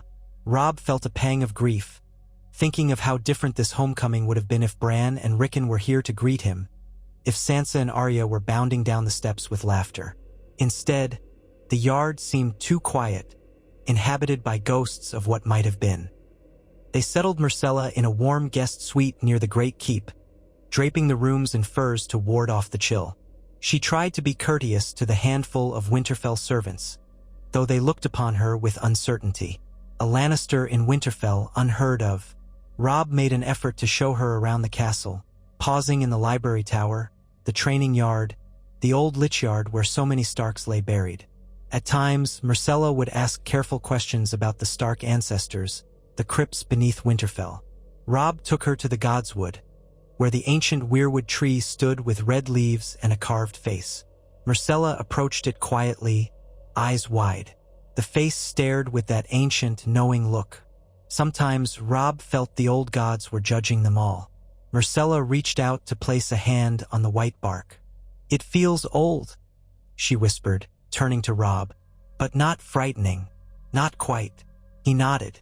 "We say the old gods see everything through the faces of the weirwoods. In times of need, I've prayed here. I prayed for my father's safe return when he went south. The gods saw fit not to grant that prayer, or perhaps it was the cruelty of men that intervened." A bitter note laced his voice. "Now I pray that Sansa and Arya live. I pray that no more blood is spilled." Myrcella's eyes shone with empathy. She did not speak, only bowed her head.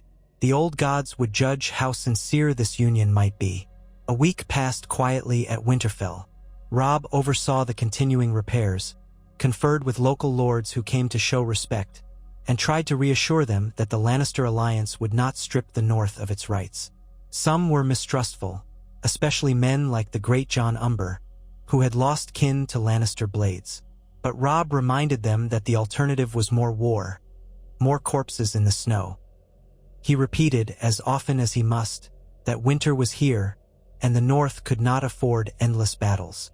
Catelyn, for her part, kept watch over Myrcella, ensuring the girl was not overwhelmed. She saw glimpses of Myrcella's gentle nature and found herself surprised by how genuine the princess could be. Rosalind Tully and Edmure had joined them as well, waiting for the snows to lessen before traveling to Riverrun. Rosalind smiled kindly at Myrcella, bonding over the feeling of being a bride in uncertain times. Edmure mostly fussed about the cold, longing for the day he could return to the warmer waters of the Trident. One morning, a raven arrived from King's Landing. Robb opened the scroll to find that it bore the seal of Joffrey Baratheon, though likely penned by one of Cersei's scribes. It read that King Joffrey would soon hold a grand court to celebrate this new alliance, and that Robb was invited, indeed expected, to attend and affirm his loyalty. In return, Sansa would be displayed as a sign of her good health, proof that she was being treated well. The letter made it sound like some lavish pageant. Robb's throat tightened in anger. How dare they parade Sansa as if she were a court jester? But if he refused, the Lannisters would claim he was reneging on the alliance, and Sansa's position would worsen. Myrcella would also be viewed as a hostage in the North rather than a princess betrothed. Robb convened with Catelyn in the solar. Candlelight flickered on the stone walls. Snow battered the windows. Gray wind sat by the hearth, ears alert. "It may be a trap," Catelyn said softly, "or it may be a pageant that demands you bend the knee. Remember your father. He went to King's Landing in good faith once." Robb's jaw tightened. "I do remember, but if I do not go, they could say I've rejected the alliance. They might harm Sansa or threaten the peace. Myrcella's presence here might become a pretext for them to claim the North is holding her captive. I cannot bear to lose another child," Catelyn whispered, "but I know this realm will not see peace unless we show a sign of trust. As dangerous as it is, you may have to go." They resolved to take an escort large enough to dissuade open treachery, but not so large as to appear an invading force. Myrcella insisted on accompanying them. "My mother and brothers will be there. If I stay behind, it might look as though I'm being kept away from my family," she argued. "Besides, if I am present, perhaps they will not dare harm you." Robb studied her earnest face. "It could be dangerous for you as well. King's Landing has never been a haven of kindness, especially if rumors of your parentage swirl. And your brother Joffrey is unpredictable." She swallowed, clearly recalling Joffrey's temper. "I must be brave. It is my duty," she said in a small but firm voice. So they prepared for the long, perilous journey south. The roads would be muddy slush once they passed the neck, but at least winter's fury was more tempered in those warmer regions. They departed Winterfell amid a swirl of snowflakes, their retinue including Catelyn, Edmure, Rosalind, and a complement of northern knights. Myrcella's small household joined, led by Ser Balon Swan. Robb rode near the front, gray wind loping at his side. Each day, the wind cut cold across their cheeks, and the breath of their horses billowed in clouds. But they continued. They reached Moat Cailin, that ancient fortress of the Neck, half-ruined but still formidable, then pressed on into the bogs. The reeds of Greywater Watch sent guides to help them navigate the swamps. Northmen who had once marched to war with Robb now parted ways, heading home to their holds, no longer needed for open combat. At the Twins, a small group of Freys eyed them but did not impede. The roads through the Riverlands bore scars of war, charred villages, abandoned farmsteads, a hush where birdsong might have once thrived. Yet no armies plagued them now. They forded the Trident under a pale sky, pushing ever south. By the time they neared the Crownlands, the air was warmer, the snow having melted into slush. The blackened fields around the city still told tales of earlier skirmishes. A formal escort of Lannister soldiers greeted them miles from the city gates, some in crimson cloaks, others wearing the gold cloaks of the City Watch. Leading them was Jaime Lannister astride a golden stallion. Robb tensed at the sight of the Kingslayer, the man rumored to be Myrcella's true father. Myrcella, for her part, blinked in relief or worry, it was hard to tell, and rode forward to greet him. Jaime bent to kiss her hand, then turned his attention to Robb. "So, the king in the north," Jaime said, his voice carrying a cool civility. "Welcome to the Crownlands. The king awaits you in the Red Keep." Robb eyed him, forcing a courteous tone. "We come as we agreed under truce." Jaime gave a short, perfunctory nod. "Then follow me, your grace. We shall see you safely to the castle." They rode through King's Landing's gates, past curious throngs. The capital smelled of waste and fish, the press of people thick. Shouts and murmurs rippled. The wolf has come to the lion's den. Inside the Red Keep's walls, gold cloaks lined the courtyard. Robb dismounted, casting a look at Myrcella, who wore a brave face. The grand doors opened, revealing the familiar corridor leading to the throne room. Torchlight flickered on the walls. Joffrey waited upon the Iron Throne, a sight Robb had never seen up close until now. The boy king was perched on those twisted, fused swords, wearing a crown that glittered with rubies. His lips curved in a condescending smirk as Robb approached. Cersei Lannister stood beside him, regal in green velvet, her golden hair piled high. Tywin Lannister, tall and stern, occupied a place of honor at Joffrey's right. The courtiers of the Red Keep fanned out behind them. Varys in silken garb, Littlefinger with a calculating smile, Pycelle stooped at a respectful distance. Myrcella stepped forward, curtsying to her brother and mother. Joffrey's eyes slid over her, and a fleeting flicker of annoyance crossed his features. Perhaps resentment that Myrcella was being offered to their enemies. But he said nothing about that, only turning to Robb. "Kneel," he commanded in that high-lilted voice. Robb felt his entire body tense. He had sworn never to bend the knee to Joffrey. But in the negotiations, the Lannisters had pressed for some display of submission. Could he refuse now and risk Sansa's safety? The entire throne room hushed, and Robb felt Catelyn's anxious gaze upon him. Slowly, he bowed at the waist, just enough to acknowledge Joffrey's authority. It was not a full kneel, though it might suffice for the watchers. Joffrey's mouth twitched, displeased, but Tywin Lannister spoke smoothly. "We welcome the king in the north under the terms of our alliance," he said in a resonant voice. "Let all men see that peace is restored." Robb straightened, feeling a flush of anger beneath his collar. "I have come, as agreed, to affirm that the North stands with the Iron Throne in peace," he said. "We wish for an end to bloodshed." Joffrey sniffed, then gave a languid wave of his hand. "Then we shall see it done. Myrcella, come here." Myrcella stepped to her brother. He looked her over, as though verifying she was unharmed. Then he addressed the court, proclaiming that the alliance between House Stark and House Baratheon Lannister would be celebrated. The words were perfunctory, absent any real warmth. Then, at Tywin's nod, Joffrey gestured. The side doors opened. Sansa Stark entered. Robb's heart clenched. She walked slowly, wearing a pale blue gown, her auburn hair neatly dressed. She looked thinner than he remembered, and her eyes held a quiet sadness. Yet the moment she saw Robb, that sadness flared into trembling relief. He tried to step forward, but was blocked by gold cloaks. Sansa curtsied low to Joffrey, head bowed, before turning desperate eyes to her brother. Cersei's voice broke the silence. "As you see, Lady Sansa is well cared for." The Queen Regent's tone was sweet as poison wine. "We look after her as one of our own." Robb swallowed his outrage. "I wish to speak with my sister." "You may," Cersei replied, "in due time. For now we have a feast to prepare. I trust you'll find our hospitality improved." Her lips curved in a slight smile that did not reach her eyes. Robb had to stand there, fists clenched, as Sansa was led away. He caught her gaze for one final moment. She mouthed something he could not quite discern. Maybe, "I'm sorry," maybe "help." Then the gold cloaks guided her out. The throng of courtiers broke into polite applause as Joffrey called for a feast that evening. Catelyn stood rigid at Robb's side.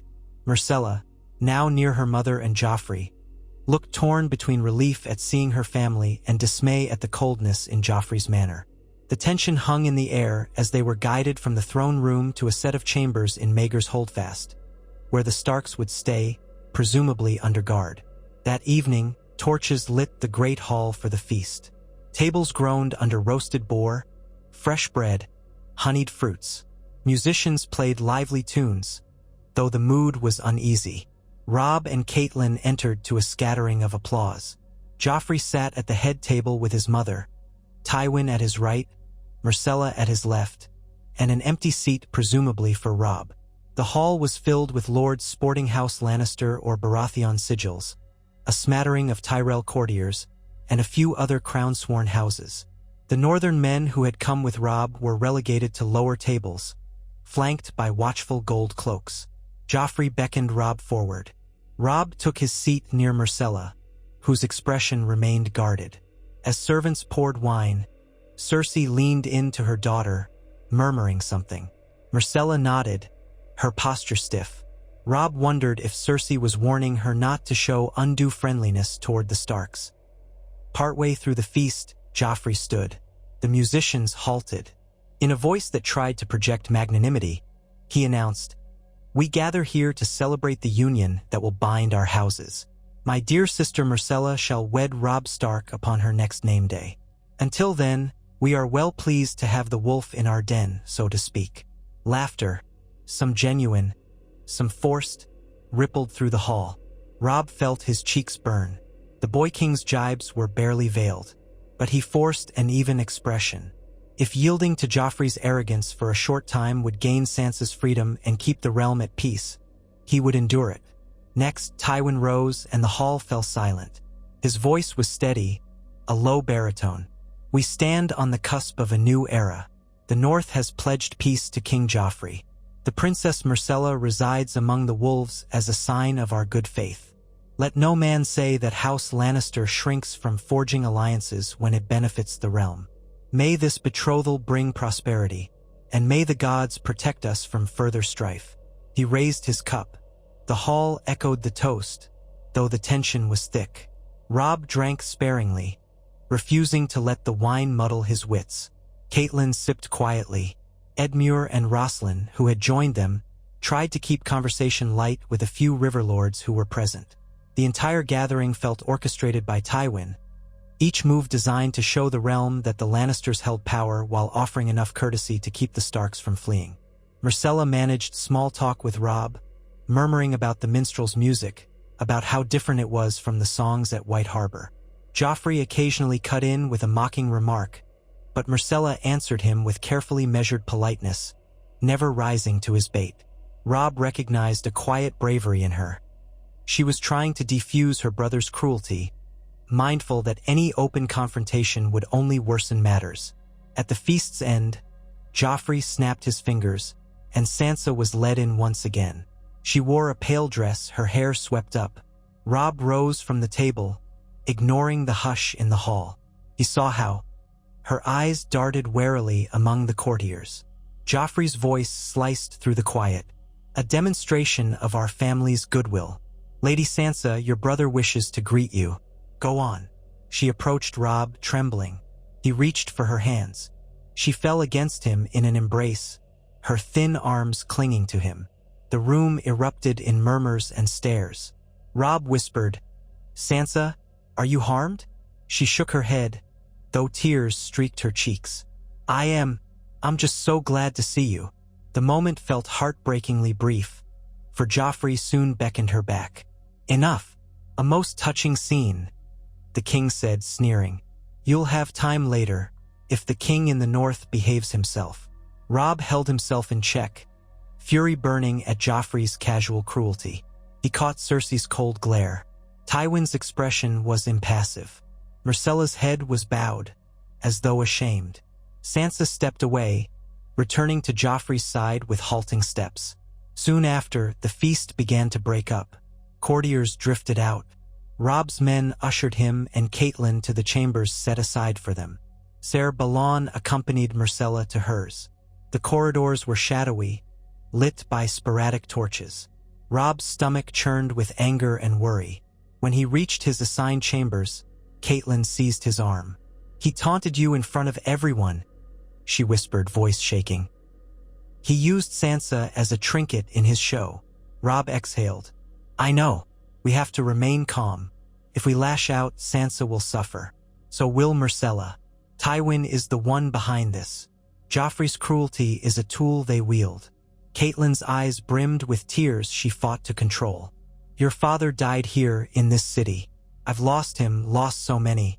Please, if there is any way to free Sansa, I'll do everything I can, Robb promised quietly, though the words felt hollow. They were in the lion's den, under Joffrey's watchful eye. If they tried to whisk Sansa away by stealth, it could reignite the war. If they openly demanded her release, the betrothal with Myrcella might unravel, and the Lannisters would clamp down. Days turned into a tense routine. Robb was presented at court daily, forced to watch Joffrey's petty tyrannies. The Boy King would hold sessions where petitioners came to beg for justice or relief, and Joffrey dispensed cruelty or dismissals. Tywin stood by, intervening only when Joffrey's brashness risked real political harm. Cersei smiled in the background, a viper coiled. Myrcella attended some of these sessions, sitting quietly, offering no outbursts. Sansa remained in the Red Keep's lush chambers, escorted everywhere by Lannister guards. Robb was permitted brief visits, always supervised. She never complained openly, fearful that any negativity would be reported to Joffrey. She only squeezed Robb's hands, whispering gratitude that he had at least arrived. He told her about his hopes for the North, how the fighting had ceased. She looked at him with a blend of admiration and sadness. She knew, perhaps better than most, how dangerous the Lannisters could be when their power was threatened. Each evening, Robb returned to his rooms exhausted, rage simmering beneath his forced civility. Myrcella would sometimes appear at his door, escorted by Ser Balon, to speak in hushed tones. She apologized for Joffrey's behavior, for the cruelty inflicted on Sansa. He listens to no counsel but his own, she said, tears gathering in her eyes. Mother and grandfather can sometimes rein him in, but only if he believes it was his idea to begin with. Robb sighed. I can't fault you for his wrongs, but if you truly want peace between us, speak to your mother.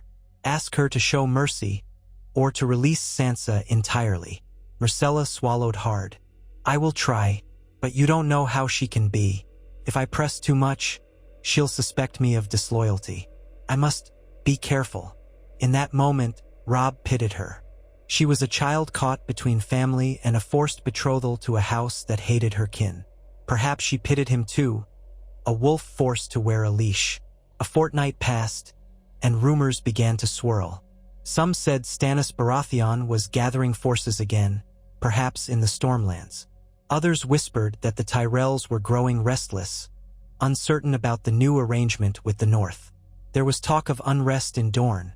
They had once been promised Myrcella's hand to cement an alliance. Now that Myrcella was promised to Robb Stark, House Martell might feel spurned. The realm was not as stable as Tywin wished it to appear. All it might take was a spark for war to reignite. Robb found himself playing a delicate game of courtesy. He realized quickly that Tywin's real plan might be to keep him here in King's Landing, effectively a hostage behind velvet curtains, while Myrcella's presence in the North had been reversed. Now Myrcella was here, close to her family. If the Lannisters saw no further advantage in the arrangement, they could easily break it. Or worse, they could decide the Starks were more valuable as trophies. One evening, as he paced restlessly in his chambers, gray wind lying near the hearth, he heard a gentle knock. Catelyn stepped in, her cloak over her shoulders. There's a rumor, she said softly, that Arya may have been seen in the Riverlands, a girl matching her description, traveling with outlaws, or a group from the Night's Watch. Word came to Varys from some innkeepers, apparently. Robb felt a wild surge of hope. Is it true? Do we have any proof? Catelyn shook her head. Only rumors, but enough that it reached the spider's ears. Tywin may have heard it too. He pressed a hand to his brow. Arya might be alive somewhere. If she was free, that was good news. Unless the Lannisters tried to capture her. If they find her, they'll use her against us, he said, voice low. Catelyn's face was grim. Yes, we must find her first, but we're trapped here. We can't even leave the city without Joffrey's leave. Or if we do, they'll treat it as betrayal." He clenched his teeth. "We have to find another way." Soon after, in a rare private moment, he confronted Tywin about Sansa and the possibility of letting her travel north for a time. Tywin's expression remained inscrutable. "She is safer here under the king's protection," he replied. "If your betrothal stands the test of time, and Myrcella weds you without issue, then perhaps Lady Sansa might visit Winterfell eventually. But not yet. There are too many uncertainties." Robb suppressed the urge to snarl that Sansa was not safe at all under Joffrey's thumb. But he recognized the threat behind Tywin's measured words. If the North displeased him, Sansa's fate would be sealed. So the Starks endured. Myrcella did what she could. An encouraging word here, a gentle entreaty there, trying to soothe tensions. She even tried to speak to Cersei about allowing Sansa more freedom, but the Queen Regent dismissed the idea coolly. The days blurred into uncomfortable dinners, stifled court sessions, and the constant sense that at any moment, Joffrey might lash out. Winter might have loosened its grip in the south, but a coldness reigned in the Red Keep's halls. One afternoon, Joffrey summoned Robb to the training yard. The boy king stood with a crossbow in hand, wearing elegant yet practical attire. "They say you're a fine warrior," Joffrey called, a sneer curling his lips. "I'd like to see you spar with my Kingsguard." The men in white cloaks stepped forward. Sandor Clegane hovered nearby, though he was not a sworn knight, nor a Kingsguard. Robb had no desire for such a spectacle, but refusing might be seen as cowardice. So he stripped down to a tunic, took a practice sword from the rack, and faced off against Meryn Trant, one of Joffrey's knights. The fight was swift. Robb's training in the north, honed by real battle, gave him an edge. He disarmed Trant handily, sending the practice blade skittering across the dirt. Joffrey's eyes narrowed. "Try your luck against 3 of them," he snapped. Robb's breath came quicker. 3 Kingsguard knights at once was hardly fair, but he could not refuse without insulting the king. He squared his shoulders. "As you will." Ser Meryn retrieved his sword, joined by 2 others, perhaps Ser Osmond Kettleblack and Ser Boros Blunt. They formed a ring, lunging at Robb. He parried as best he could, adrenaline pounding. He managed to sidestep a slash from one side, deflect another. They pressed him hard, striking in a flurry. He felt a crack against his ribs, a blunt blow that made him stagger. Another strike bruised his shoulder. Gritting his teeth, he pivoted, hooking one knight's leg to send him sprawling. He couldn't land a finishing blow with a practice sword, but at least he forced them to regroup. The onlookers murmured, some with surprise, some with amusement. Joffrey's grin grew sharper. A final rush came at Robb, 3 blades swinging. He ducked one, felt another slam into his thigh. Pain burst across his muscles, but he twisted, smashing his hilt into Kettleblack's helmet. Then Meryn Trant caught him across the arm, and the practice blade bit through cloth. Had it been steel, it might have drawn blood. Robb hissed, stumbling back, sword at the ready. If Joffrey continued this game, he could be maimed or worse. "That's enough," a voice rang out. Tywin Lannister stood at the yard's edge, expression impassive. The Kingsguard froze. Joffrey glared at his grandfather, but Tywin stepped forward. "We have proven the king in the North's skill. That will suffice." Reluctantly, Joffrey lowered his crossbow. "Fine," he spat, sounding petulant. "Let him nurse his bruises." Robb exhaled, chest heaving. He scanned the yard. Sandor Clegane stood off to one side, arms crossed, expression unreadable. Myrcella had appeared near the archway, horror on her face. She started forward as if to help, but was blocked by a gold cloak. Robb straightened, wincing, and limped from the yard. As he left, Tywin's voice followed. "Ensure he receives a maester's attention, and no more of these amusements, your grace." Later, in his chambers, Robb peeled off his tunic to reveal blackening bruises on his ribs and thigh. A shallow cut wept blood along his upper arm. Maester Pycelle arrived with bandages and salves, fussing over him in a sickly sweet manner.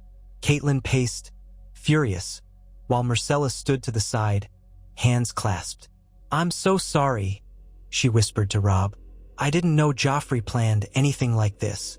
Robb's breath came ragged. "It's all right. I'm still standing.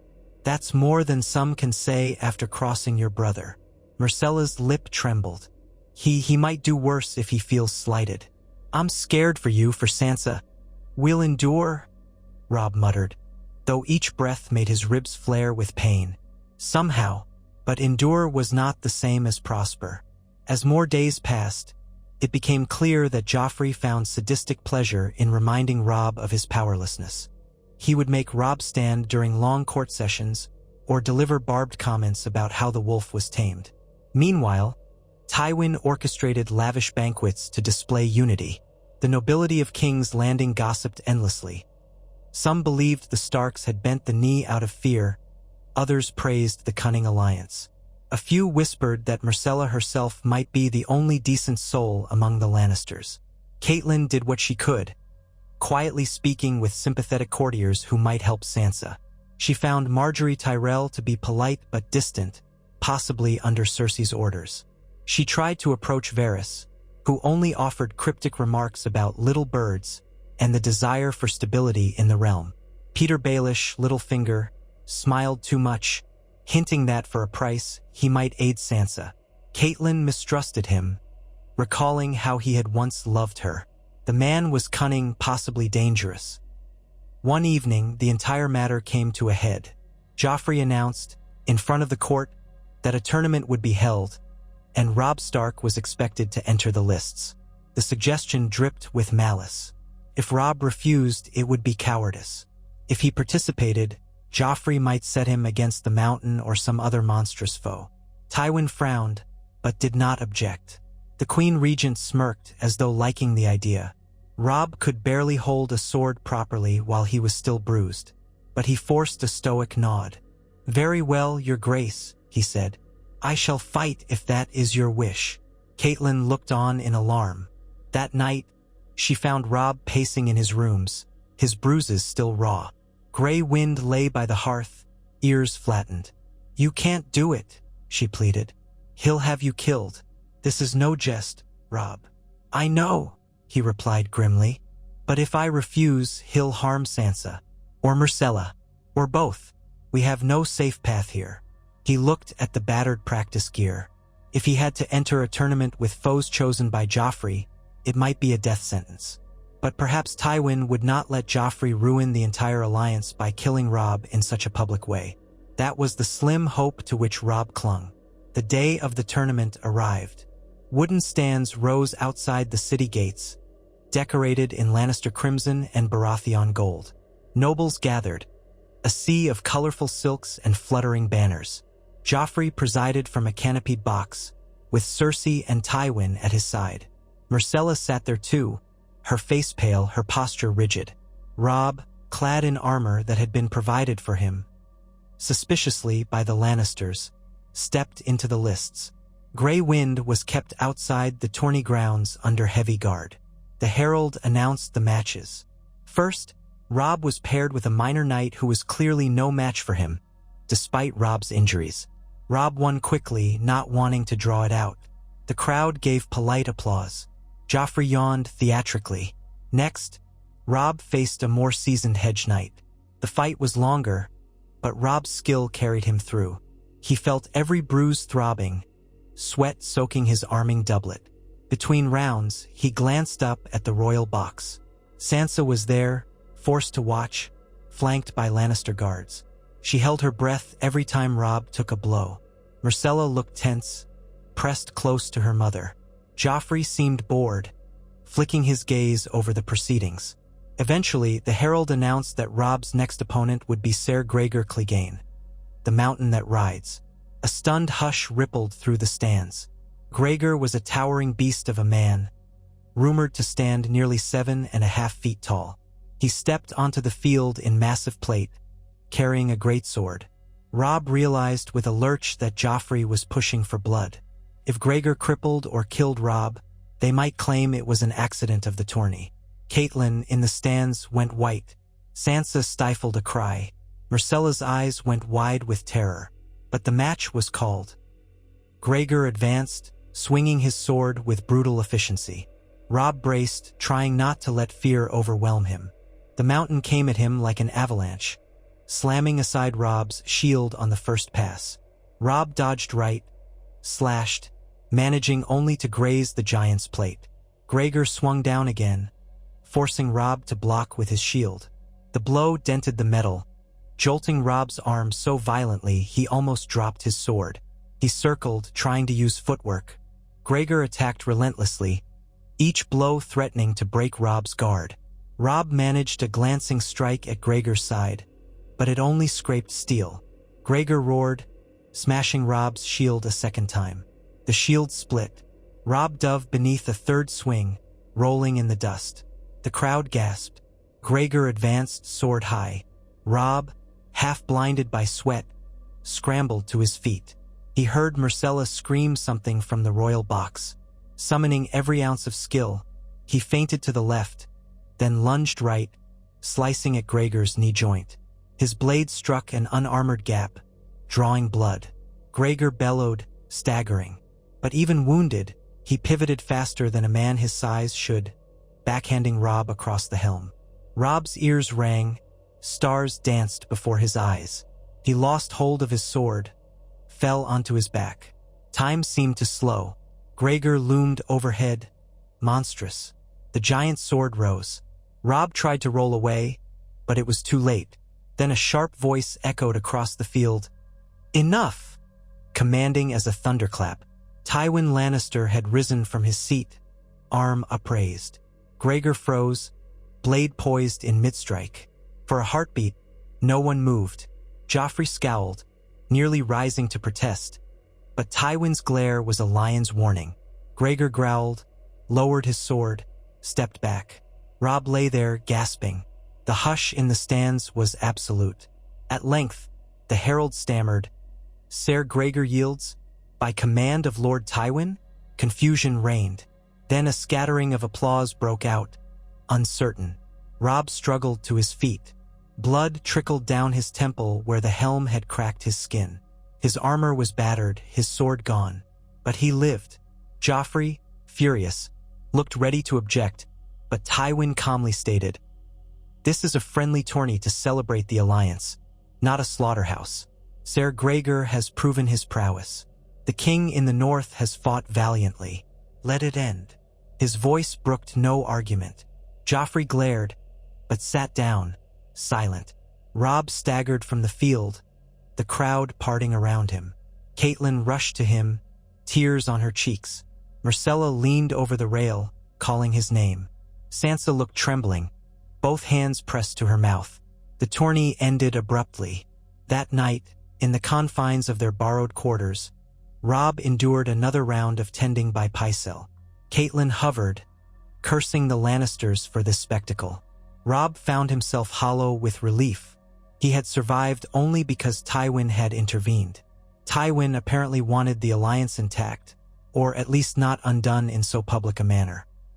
Shortly after, Myrcella came to see him, ignoring her mother's orders that she stay away. She slipped into the chamber in tears. "I was so afraid," she said, voice shaking. "I thought you would die." Robb, lying on the bed with his arm in a sling, forced a small, bitter smile. "Your grandfather doesn't want me dead yet, it seems." She nodded, tears slipping down her cheeks. "I'm sorry. I can't make him or Joffrey relent. I'm just powerless." He managed to lift his good arm and briefly took her hand. "It's not your fault," he murmured. "This is the game they play. We're pieces on their board for now." The princess sniffed, pulling her hand free as Ser Balon appeared, insisting she return to her rooms. She gave Robb one last, anguished look before leaving. As the days wore on, Tywin seemed to realize that Joffrey's cruelty risked driving the North to rebellion again. The old lion took subtle measures to curb Joffrey's outbursts. Sansa was granted slightly more freedom within the Red Keep, though she was never allowed to leave its walls. Robb was permitted fewer humiliations at court. Even Cersei began to scold Joffrey in private, for fear that if he pushed too far, the entire arrangement would collapse, and the realm would once again bleed. Tywin's priority was securing the kingdom, not indulging Joffrey's sadism. Still, the atmosphere was suffocating. Robb, recovering from the tournament injuries, spent much of his time planning how to extricate himself and Sansa from King's Landing without triggering war. If Myrcella came with him as his betrothed, perhaps they could retreat to Winterfell. But Joffrey would never let Sansa go freely, at least not yet. The best Tywin offered was vague talk of a future release, once the wedding had taken place. The wedding itself remained a year away, pending Myrcella's 14th name day. The idea of spending that entire year in King's Landing under Joffrey's watch was intolerable. But to leave without Sansa might be seen as abandoning her, and the Lannisters would brand him an oathbreaker, endangering the North. Thus time trudged on. The endless swirl of intrigues weighed on Robb. At intervals, word came from the Riverlands that Edmure and Rosslyn were settling in Riverrun, that the Freys were quiescent, and that the snows in the north had grown heavier. Theon Greyjoy's betrayal had left some corners of the north scarred, but with the fighting ended, the north slowly rebuilt. Stannis remained a distant threat, rumored to be gathering men on Dragonstone or in the Stormlands, the realm's future balanced on a razor's edge. Weeks later, a quiet dawn found Robb standing on a balcony overlooking the Blackwater Rush, gray wind at his side. The ache in his side still flared from the mountain's blow. The city sprawled below him, the red roofs and narrow streets stirring with early activity. He thought of Winterfell's courtyard, of Arya's laugh, of Sansa's songs. He thought of Myrcella's earnest eyes, caught in a tangle as bad as his own. He closed his eyes and murmured a silent prayer to the old gods. If forging this alliance saved his people from more butchery, so be it. He would endure the humiliation, the heartbreak of seeing Sansa captive. He would wait for the day that Myrcella came of age, for the day Tywin might relent and let Sansa go north. And if that day did not come, he would weigh whether the risk of open war was worth taking again. But not yet. Not with the snows deepening in the north. Not with the memory of thousands of dead men he had already led to the slaughter. As he breathed the cool morning air, gray wind pressed closer, muzzle brushing against Robb's arm. Over the rooftops, the sky glowed with the faintest hint of sunrise. A new day, a realm at a standstill between wolf and lion. Perhaps the gods truly watched through the eyes of the weirwoods, waiting to see whether these fragile alliances would hold or shatter. Robb opened his eyes, letting the chill wash through him. For now, there was no red wedding. For now, House Stark still endured. And for now, that might have to be enough. He turned from the balcony and made his way inside, the direwolf at his heel. The echoes of future possibilities stretched before him, some bright, many dark. Either a peace that saved the realm or a betrayal far worse than any he had yet seen. In the hush of that early hour, as King's Landing slowly woke, Robb Stark resolved to play this game as deftly as he could, for the sake of his sisters, for the sake of the North. And somewhere in the corners of the Red Keep, Myrcella Baratheon, his betrothed, might well be making a similar resolution. Their fates were bound, for good or ill, in a tapestry woven by cunning hands. Yet even cunning hands could not stifle hope, the same way no amount of cruelty could keep snow from falling on Winterfell. And hope, though fragile, was all they had.